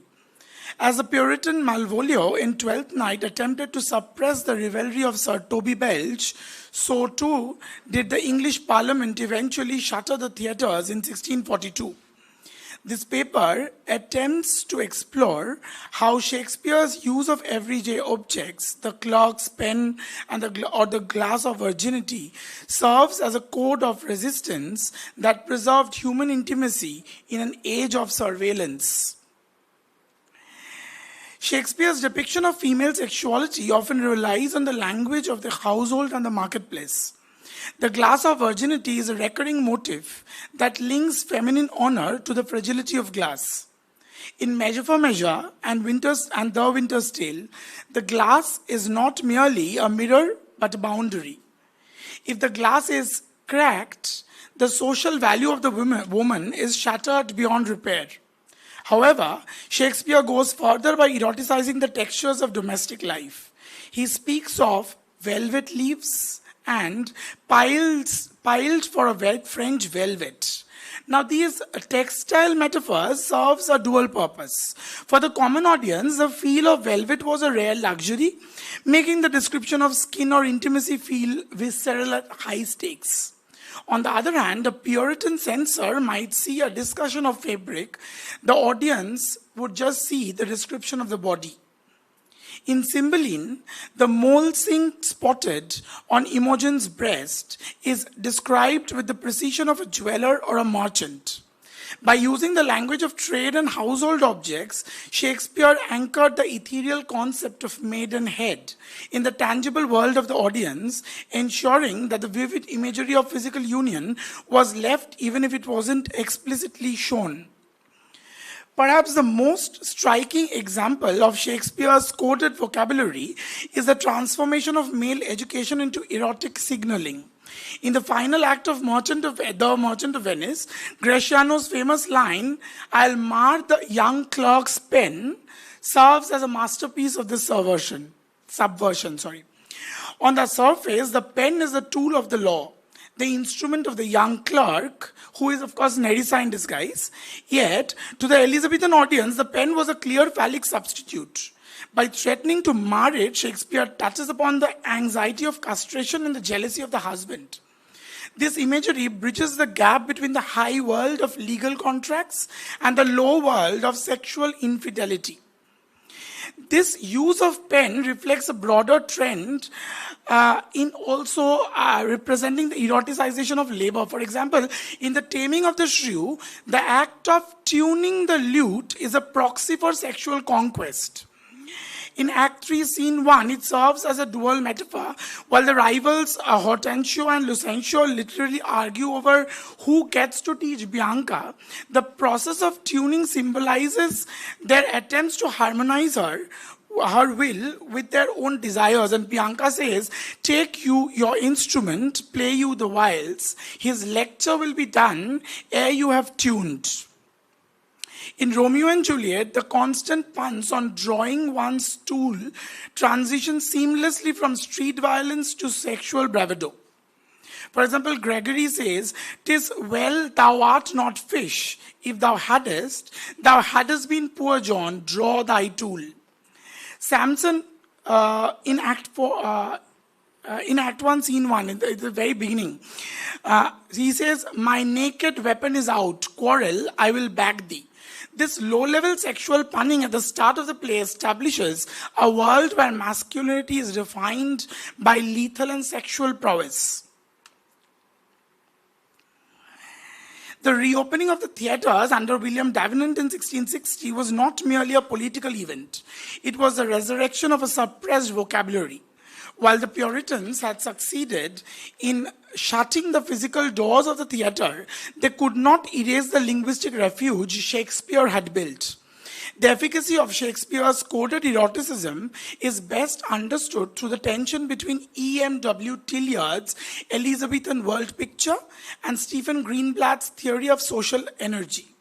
While Tilliard outlines a rigid, divinely sanctioned hierarchy where the glass of virginity serves as a literal microcosm of cosmic order, Shakespeare recognizes that such a static picture cannot fully contain the complexities of human desire. Instead, he engages in what Greenblatt terms negotiation, a process where the social energy of forbidden physical union is not extinguished by state surveillance, but is redirected into the everyday. By eroticizing the clerk's pen or the velvet of the marketplace, Shakespeare ensures that the joy-loving spirit of the Renaissance survives within the very domestic and occupational structures meant to regulate it. Thus, the domestic object becomes a site of subversion, a vessel that maintains the great chain of being for the censor while simultaneously signaling its collapse to the audience. The Restoration playwrights, I think I'm going one slide back. Can you just go to the next slide? Thank you. The Restoration playwrights inherited a language where the clerk's pen and velvet leaves were already established codes. Shakespeare's ability to bypass the censors of his own time provided a blueprint for how art survives authoritarianism. The joy-loving Shakespearean character, embodied by the likes of Falstaff or Beatrice, survived because their humanity was encoded in the very objects the audience used every day. To conclude, through the clerk's pen and the glass of virginity, Shakespeare ensured that the deepest psychological studies of the human condition remained accessible to the common audience. His genius lay in his ability to hide the profound within the mundane. Though the theatres were shut in 1642, the vivid imagery of physical union and the struggle against moral degradation survived through Shakespeare's metaphors. Shakespeare remains the ultimate study in how art, when hounded by the state, finds a way to speak through velvet and pen. Thank you. Thank you, Arithrik. Yes, please sit down. In fact, pen as a phallic substitute is present a number of times in Shakespeare's sequence of sonnets. In Sonnet 16, for example, where he refers to his pupil pen. There are 2 points I would like to make. One is that the political survival, or the need for political survival that you spoke of, is one of two things in Shakespeare's time, two conditions. This was a socio-political condition. The Puritans breathing down Shakespeare's neck and calling for the closure of the theatres. There was also one of the material conditions of the theatre that made Shakespeare write in a certain way, and that was the absence of stage scenery. And because of the absence of stage scenery, and because of the socio-political pressure exerted by the anti-theatricalists, most importantly the Puritans, Shakespeare was compelled, in a sense, to write very exquisite poetry, which would enable him to encode the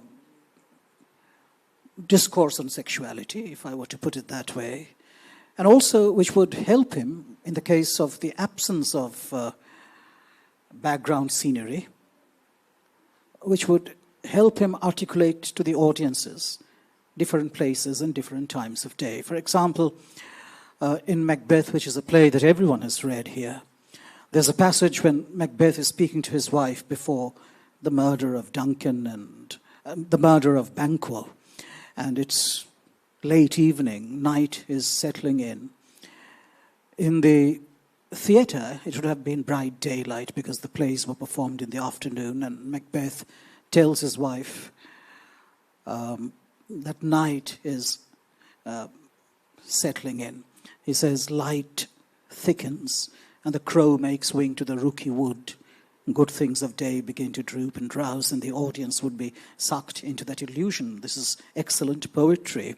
But that poetry became necessary for Shakespeare because he had to do something, write in a way that would make the audience feel that it was actually night when they were sitting or standing, as the case might have been, beneath bright sunlight.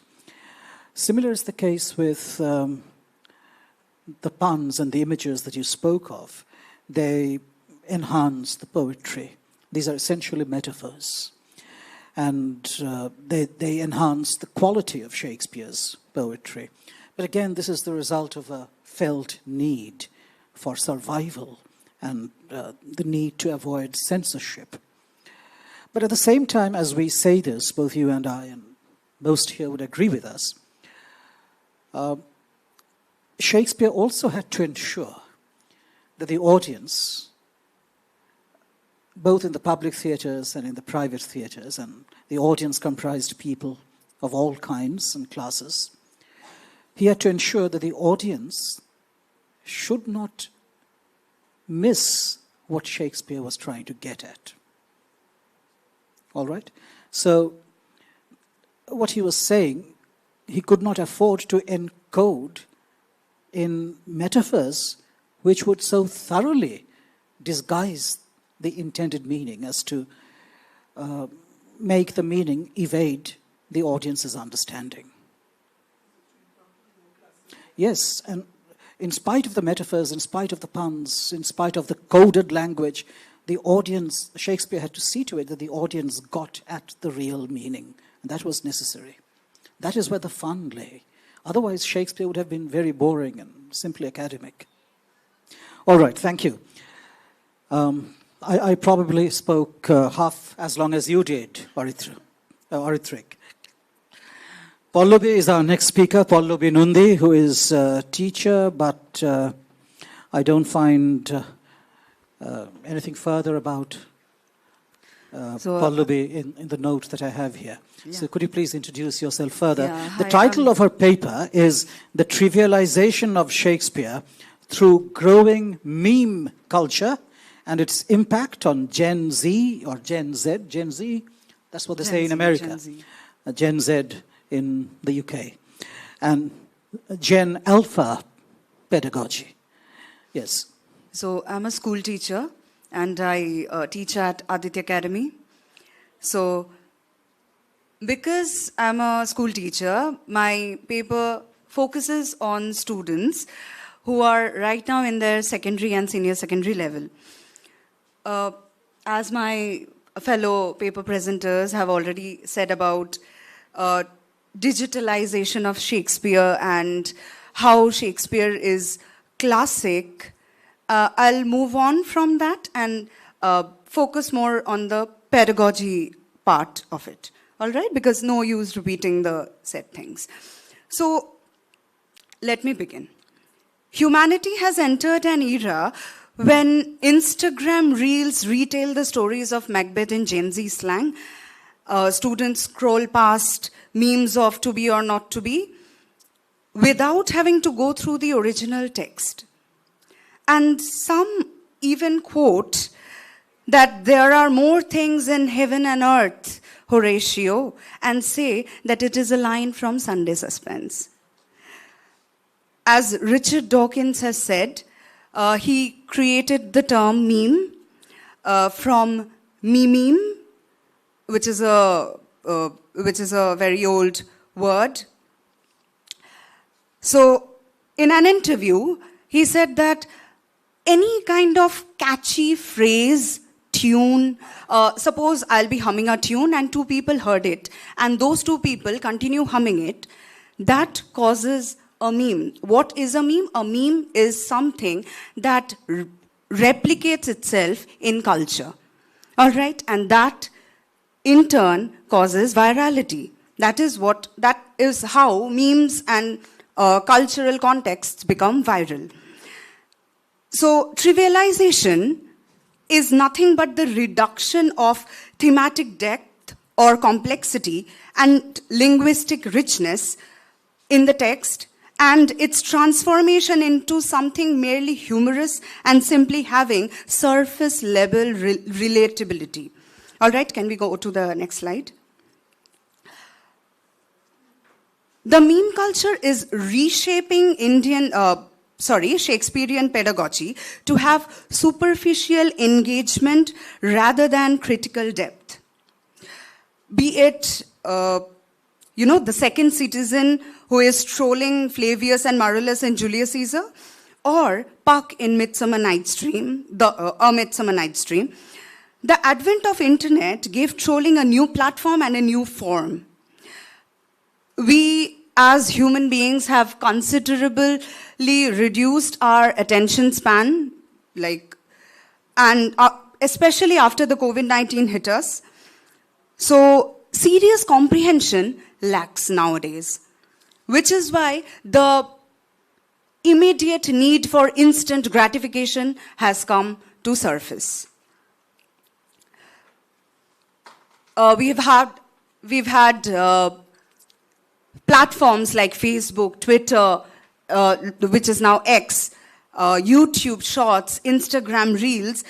If we consider to be and not to be as a relatable existential crisis or Romeo and Juliet as a situationship, we have to we have to accept the fact that internet is now textbook and digital literacy is a thing nowadays. And more than listening to the teachers, the students are listening to such memes. Can we go to slide 3, please?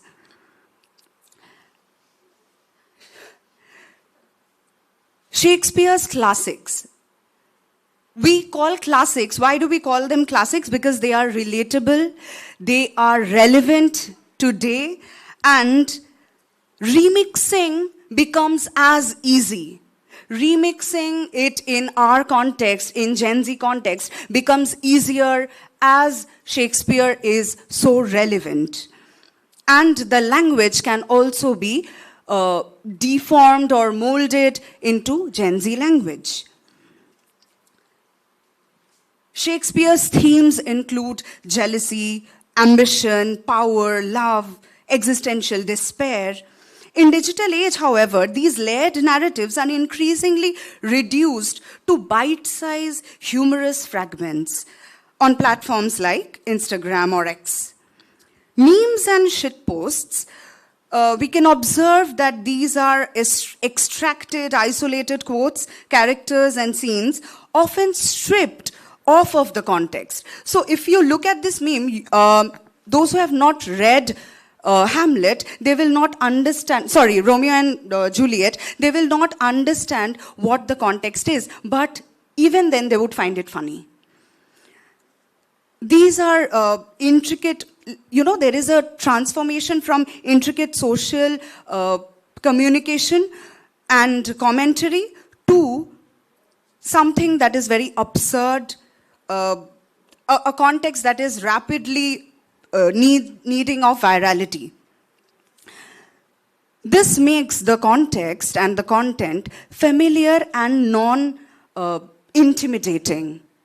So when you approach a student with a pedagogical methodology using memes, it becomes immediately relatable and acceptable to the students. They can be of any age. They can be university students, they can be school students. So it becomes immediately acceptable. However, traditional engagement with Shakespeare has largely remained limited to academic circles. For example, this hall. We can present papers here, but when we reach out to the mass, it is not the original text that is reaching out, it is this, the molded form of Shakespeare. It is rapidly through humor, relatability, viral mechanics, but a single well-crafted Shakespeare meme or a 15-second TikTok video garners more audience than far surpassing the audience size of a theater, because theater goers are far less than meme scrollers. So we will come to the pedagogical part of it now. See, I'll give you an example. Why did Dhurandhar become so popular? Why did Dhurandhar become such a huge hit? Because when you watch Dhurandhar, it can be considered an amalgamation of multiple shots. For not one single second, you feel that you're getting bored or you're pondering over some scene. It is not thought-provoking. It is just there on the screen and you enjoy. It is, it does not help you or it does not encourage you to use your mind. It completely keeps on telling and you keep on taking. And that's why memes are viral, and Shakespeare being in the background of it, thank you, being in the background of it, takes a backstage, but becomes the basis of the meme nonetheless. The trope or the lure, may I have the Sparks photo, please? Sparks photo, dear. There is one photo in that pen drive, separate photo, not in the slide. And we'll end the presentation with,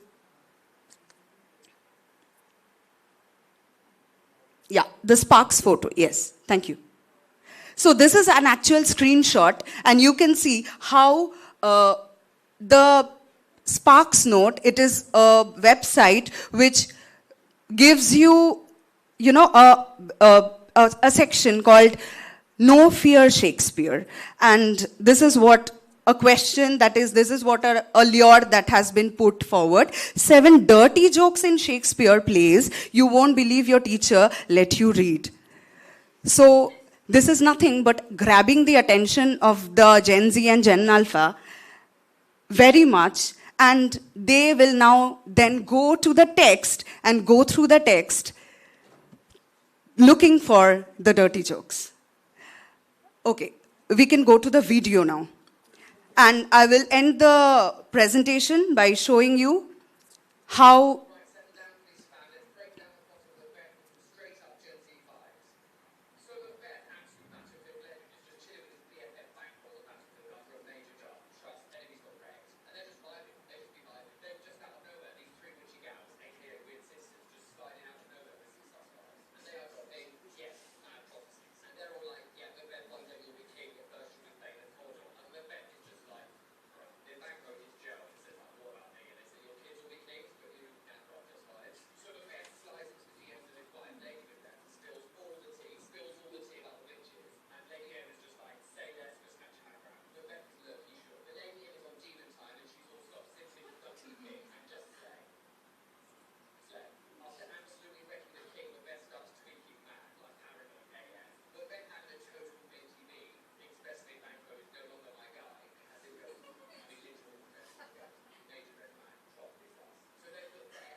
straight up right.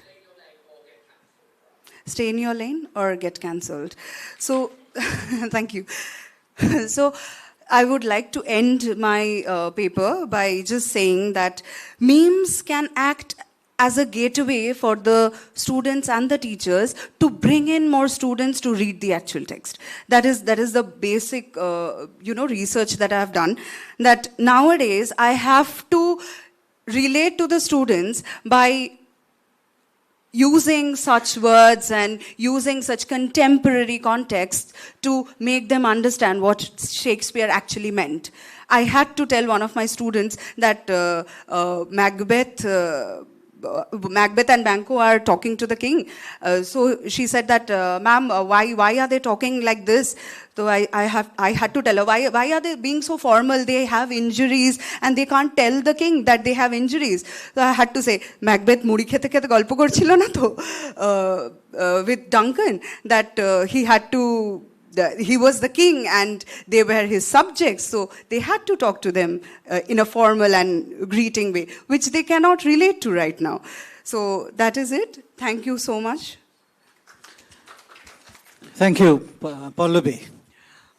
Yes, please sit down. Thank you.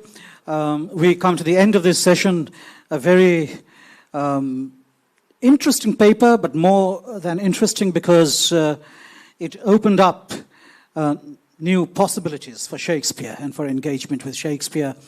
And what I found very exciting as Pallavi was making her presentation was the discovery of the potential that memes have to open Shakespeare up to Gen Z students, our students that we teach in colleges, universities, schools, everywhere. And meme is certainly one way of making Shakespeare interesting, exciting, lovable. Do memes trivialize Shakespeare? That's the word she used in the title of her paper. Or do memes, on the contrary, only reveal the richness of Shakespeare, how rich Shakespeare's texts are? They must be very rich if they can lend themselves so capably to the formation of these memes. So while the memes on the surface seems to be instances of trivialization of Shakespeare, you could think of this as ironical, but I would say that they eventually suggest that Shakespeare's texts are very, very rich, fertile grounds for memes, and if they are fertile grounds, they have to be very rich. A fertile farmland, for example, is rich in a certain sense, in a very positive sense, and so also is Shakespeare. All right, so now that the four young scholars have made their presentations, would any of you like to put questions to them? And even if you don't have questions, you could come forward with your observations and comments. Yes, any feedback that you would have. Yes, please. Would you please carry the microphone there? Yeah.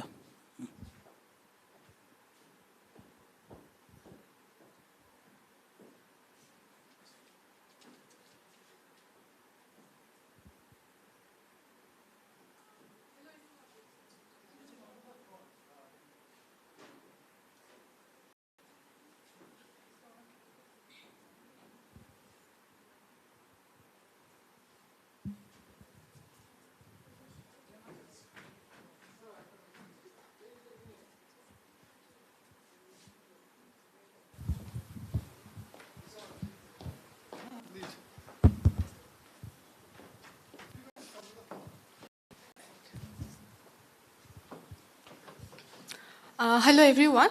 Yeah, it's not a question per se, but Miss Pallavi spoke about the trivializing of Shakespeare through memes, but as also Sir has pointed out, that it indicates at the implication that Shakespeare is such a fertile ground for exploration that even now it is so relatable, and even Gen Z and Gen Alpha can relate to the text. But also, just in terms of teaching Shakespeare or being taught Shakespeare, I do not agree that using memes or any modern eventually leads you to a broader academic field is a good thing eventually. And in fact, I think it has always been that way, that not everyone has interacted with quote-unquote classics and canonical texts. It has always been a very, academia itself has been very guarded and elitistic in certain ways. In fact, I would say the introduction of memes in our popular culture has, in a way, made the classical texts accessible, approachable, and of interest to the young public. So that is my point. Pallavi, would you respond to that?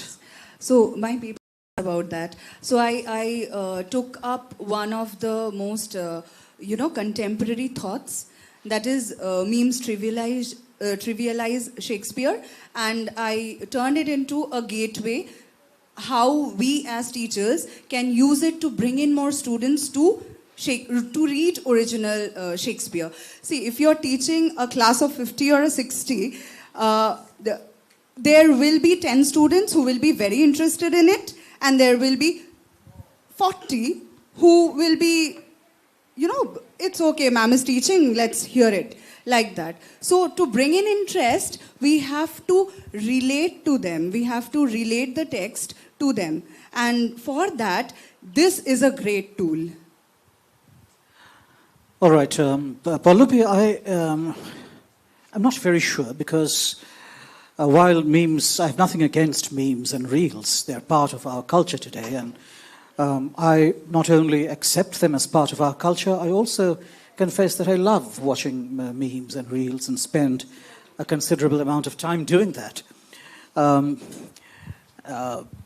the problem is that memes and reels can be addictive, and if the addiction is strong, the strength of the addiction may hold you back from actually crossing the threshold and going to Shakespeare as we academics know Shakespeare.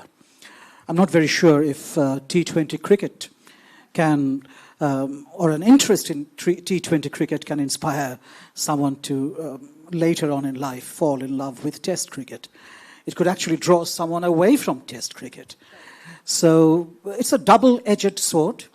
It has its benefits. It may or may not lead a Gen Z or a Gen Alpha student to go to textbook Shakespeare or Shakespeare as we have known him. But it's helpful, and we need to recognize that. Thank you so much, sir, and thank you for the feedback. Anything else? Do we still have some time?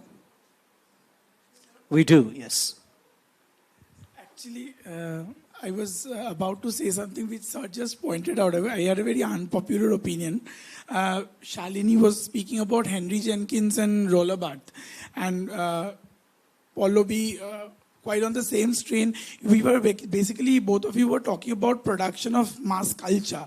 Now, I'm not really sure if students really... Even what Medhashri spoke of has to do with mass culture. Mass culture. Yes. No, in a certain way. I mean is, although her focus was more on, as I pointed out, the elitist section. But he could, of course, see that elitist group of recipients as part of a wider present-day culture. Yes.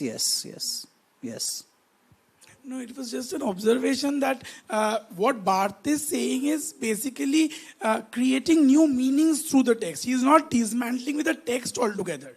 And Jenkins is talking about production. But if we look at memes as production, they are not novel productions per se. They are drawing from the source and then they are extenuating the source altogether. So that is not really relating the students to the text. Rather, it is giving a deformed view, which is more often than not stereotypical, I must say, because a lot of students, when I encounter, they have tagged Romeo and Juliet with the last scene of Qyamat Se Qyamat Tak, and they quickly call it a cliche. I mean, how many of them have read Romeo and Juliet beyond the balcony scene and the last scenes? Exactly the point. So if we use meme as a pedagogy, we do. Even I have used memes in class, not for Shakespeare, but for something else. But I'm not really sure if they really go back to the text and read it, because if they do, this helps. If they don't, it actually takes us far and far away from Shakespeare, and from which there will be point of no return. That's what I feel. Yes, I believe so. And that's what I was trying to get at when I introduced that analogy with T20 cricket. That could actually be taking us farther away from Test cricket. Now, yes, Midhashri. So, sir, you have said twice that how the adaptations that I have chosen are more inclined towards catering the elitist society, and which is true because Hoi Choi... No, I didn't really mean catering to the elitist society. What I meant was that they are consumed by people who have access to these platforms. Yes. Yeah, so... The first thing, sir, I remember you said that both were released on digital platform, which is actually not the case because, yes, Mondar was, because it's a 5-part limited series, it was released exclusively on Hoichoi, which, as we all know, it is a digital streaming platform and a notorious one at that. It has quite a lot of controversies. But then Othoi was actually Orno Bandopadhyay's Orno Mukhopadhyay's theatrical, it was an experimental theatre production that had run during 2014 to 2016. And then he had written the screenplay, and it did have a theatrical release in 2024 in the month of June, if I'm not wrong. In cinema then halls. Then it had a digital premiere again on Hoichoi because it is the, sort of the...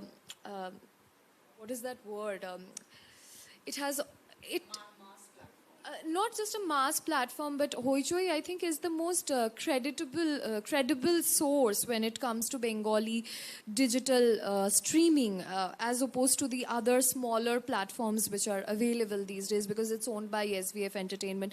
And you're absolutely right in pointing out that the people who consume these media, this content, because that is what they are called today, through these digital platforms, they are either the Bengali middle class, upper middle class, or the elite section, or the global Bengali diaspora, who of course have a certain elitism attached to them anyway. But what I have found very interesting is, and I suppose this is also looking at Shakespeare from a very elitist lens, is that in both Mondar and Othoi, the way, especially in Mondar, they speak with a distinct Midnapur dialect, which is sometimes inaccessible to those who are quote-unquote city-bred, who are urbane. But that also, I suppose, is more tokenism than actual representation of the people of the place, because it adds that sense of novelty, ekdom notun lagje, rather than actually being a representation of how people speak. So, yes, two things, Midhasri. I hope I'm not getting in the way of those who would like to ask questions from the audience, but just a few words. And then we'll look forward to more questions. Now, the theatre halls where plays are performed, and the cinema halls, which we also call theatres, yes. Today, these are places where not all kinds of people go. What I termed as the elitist class, the middle class, the Bhadralok class. It is they who go to places like the Academy of Fine Arts or Mahajyoti Sadhana, yes, all these places. And even the multiplexes, we don't have the older cinema halls anymore, just a few. And even they will be extinguished very soon. So the film-going public that we had, even around the turn of the century, is now a thing of the past. That's one thing. And then the other thing that I wish to talk about is that Othoi and Mandar and all these films today are discussed by people like us. People who are in academia, scholars, students, film critics, and people who watch them at home or in multiplexes. So the social class that is represented in Mandar, for example, is not the social class that is actually watching the movie and interpreting the movie. That is the point that I was getting at. And we could, of course, go into lengthier discussions on this at some point of time.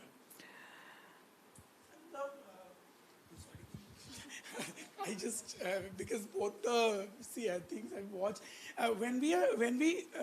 the narrative of adaptation also keeps changing, keeping in mind the target audience. When they are making a Mondar for a Hoichoi platform, it is very different from the way Othoi is presented on stage.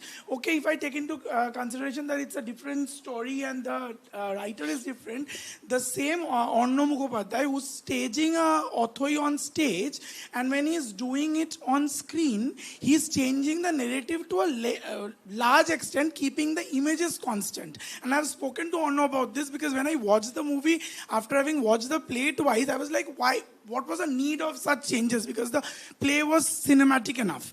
And then I realized that he needed to include it, perhaps because he knew that his audience was the larger one, which would address multiple layers of society, which of course do not go down to Academy of Fine Arts watching the play. So that is also kept in mind when you are getting into adaptations. Yes, very true. I think we should bring this discussion now to a close because from Professor Dhaur's arrival, I gather that the session in the other room is over. It's the session that he was chairing. So thank you, participants, and thank you, members in the audience, for being here and for listening to all that we had to say. Thank you very much.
I now request the chair to graciously present the certificates to our presenters as a token of appreciation for their insightful contributions.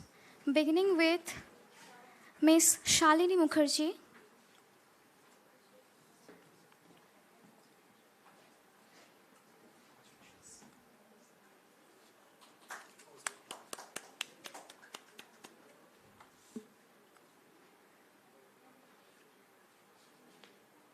Ms. Medhashri Trolapatro.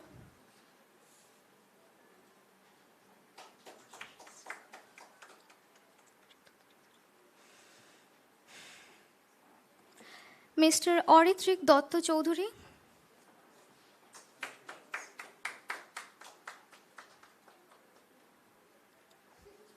And Ms. Pallavi Nandi.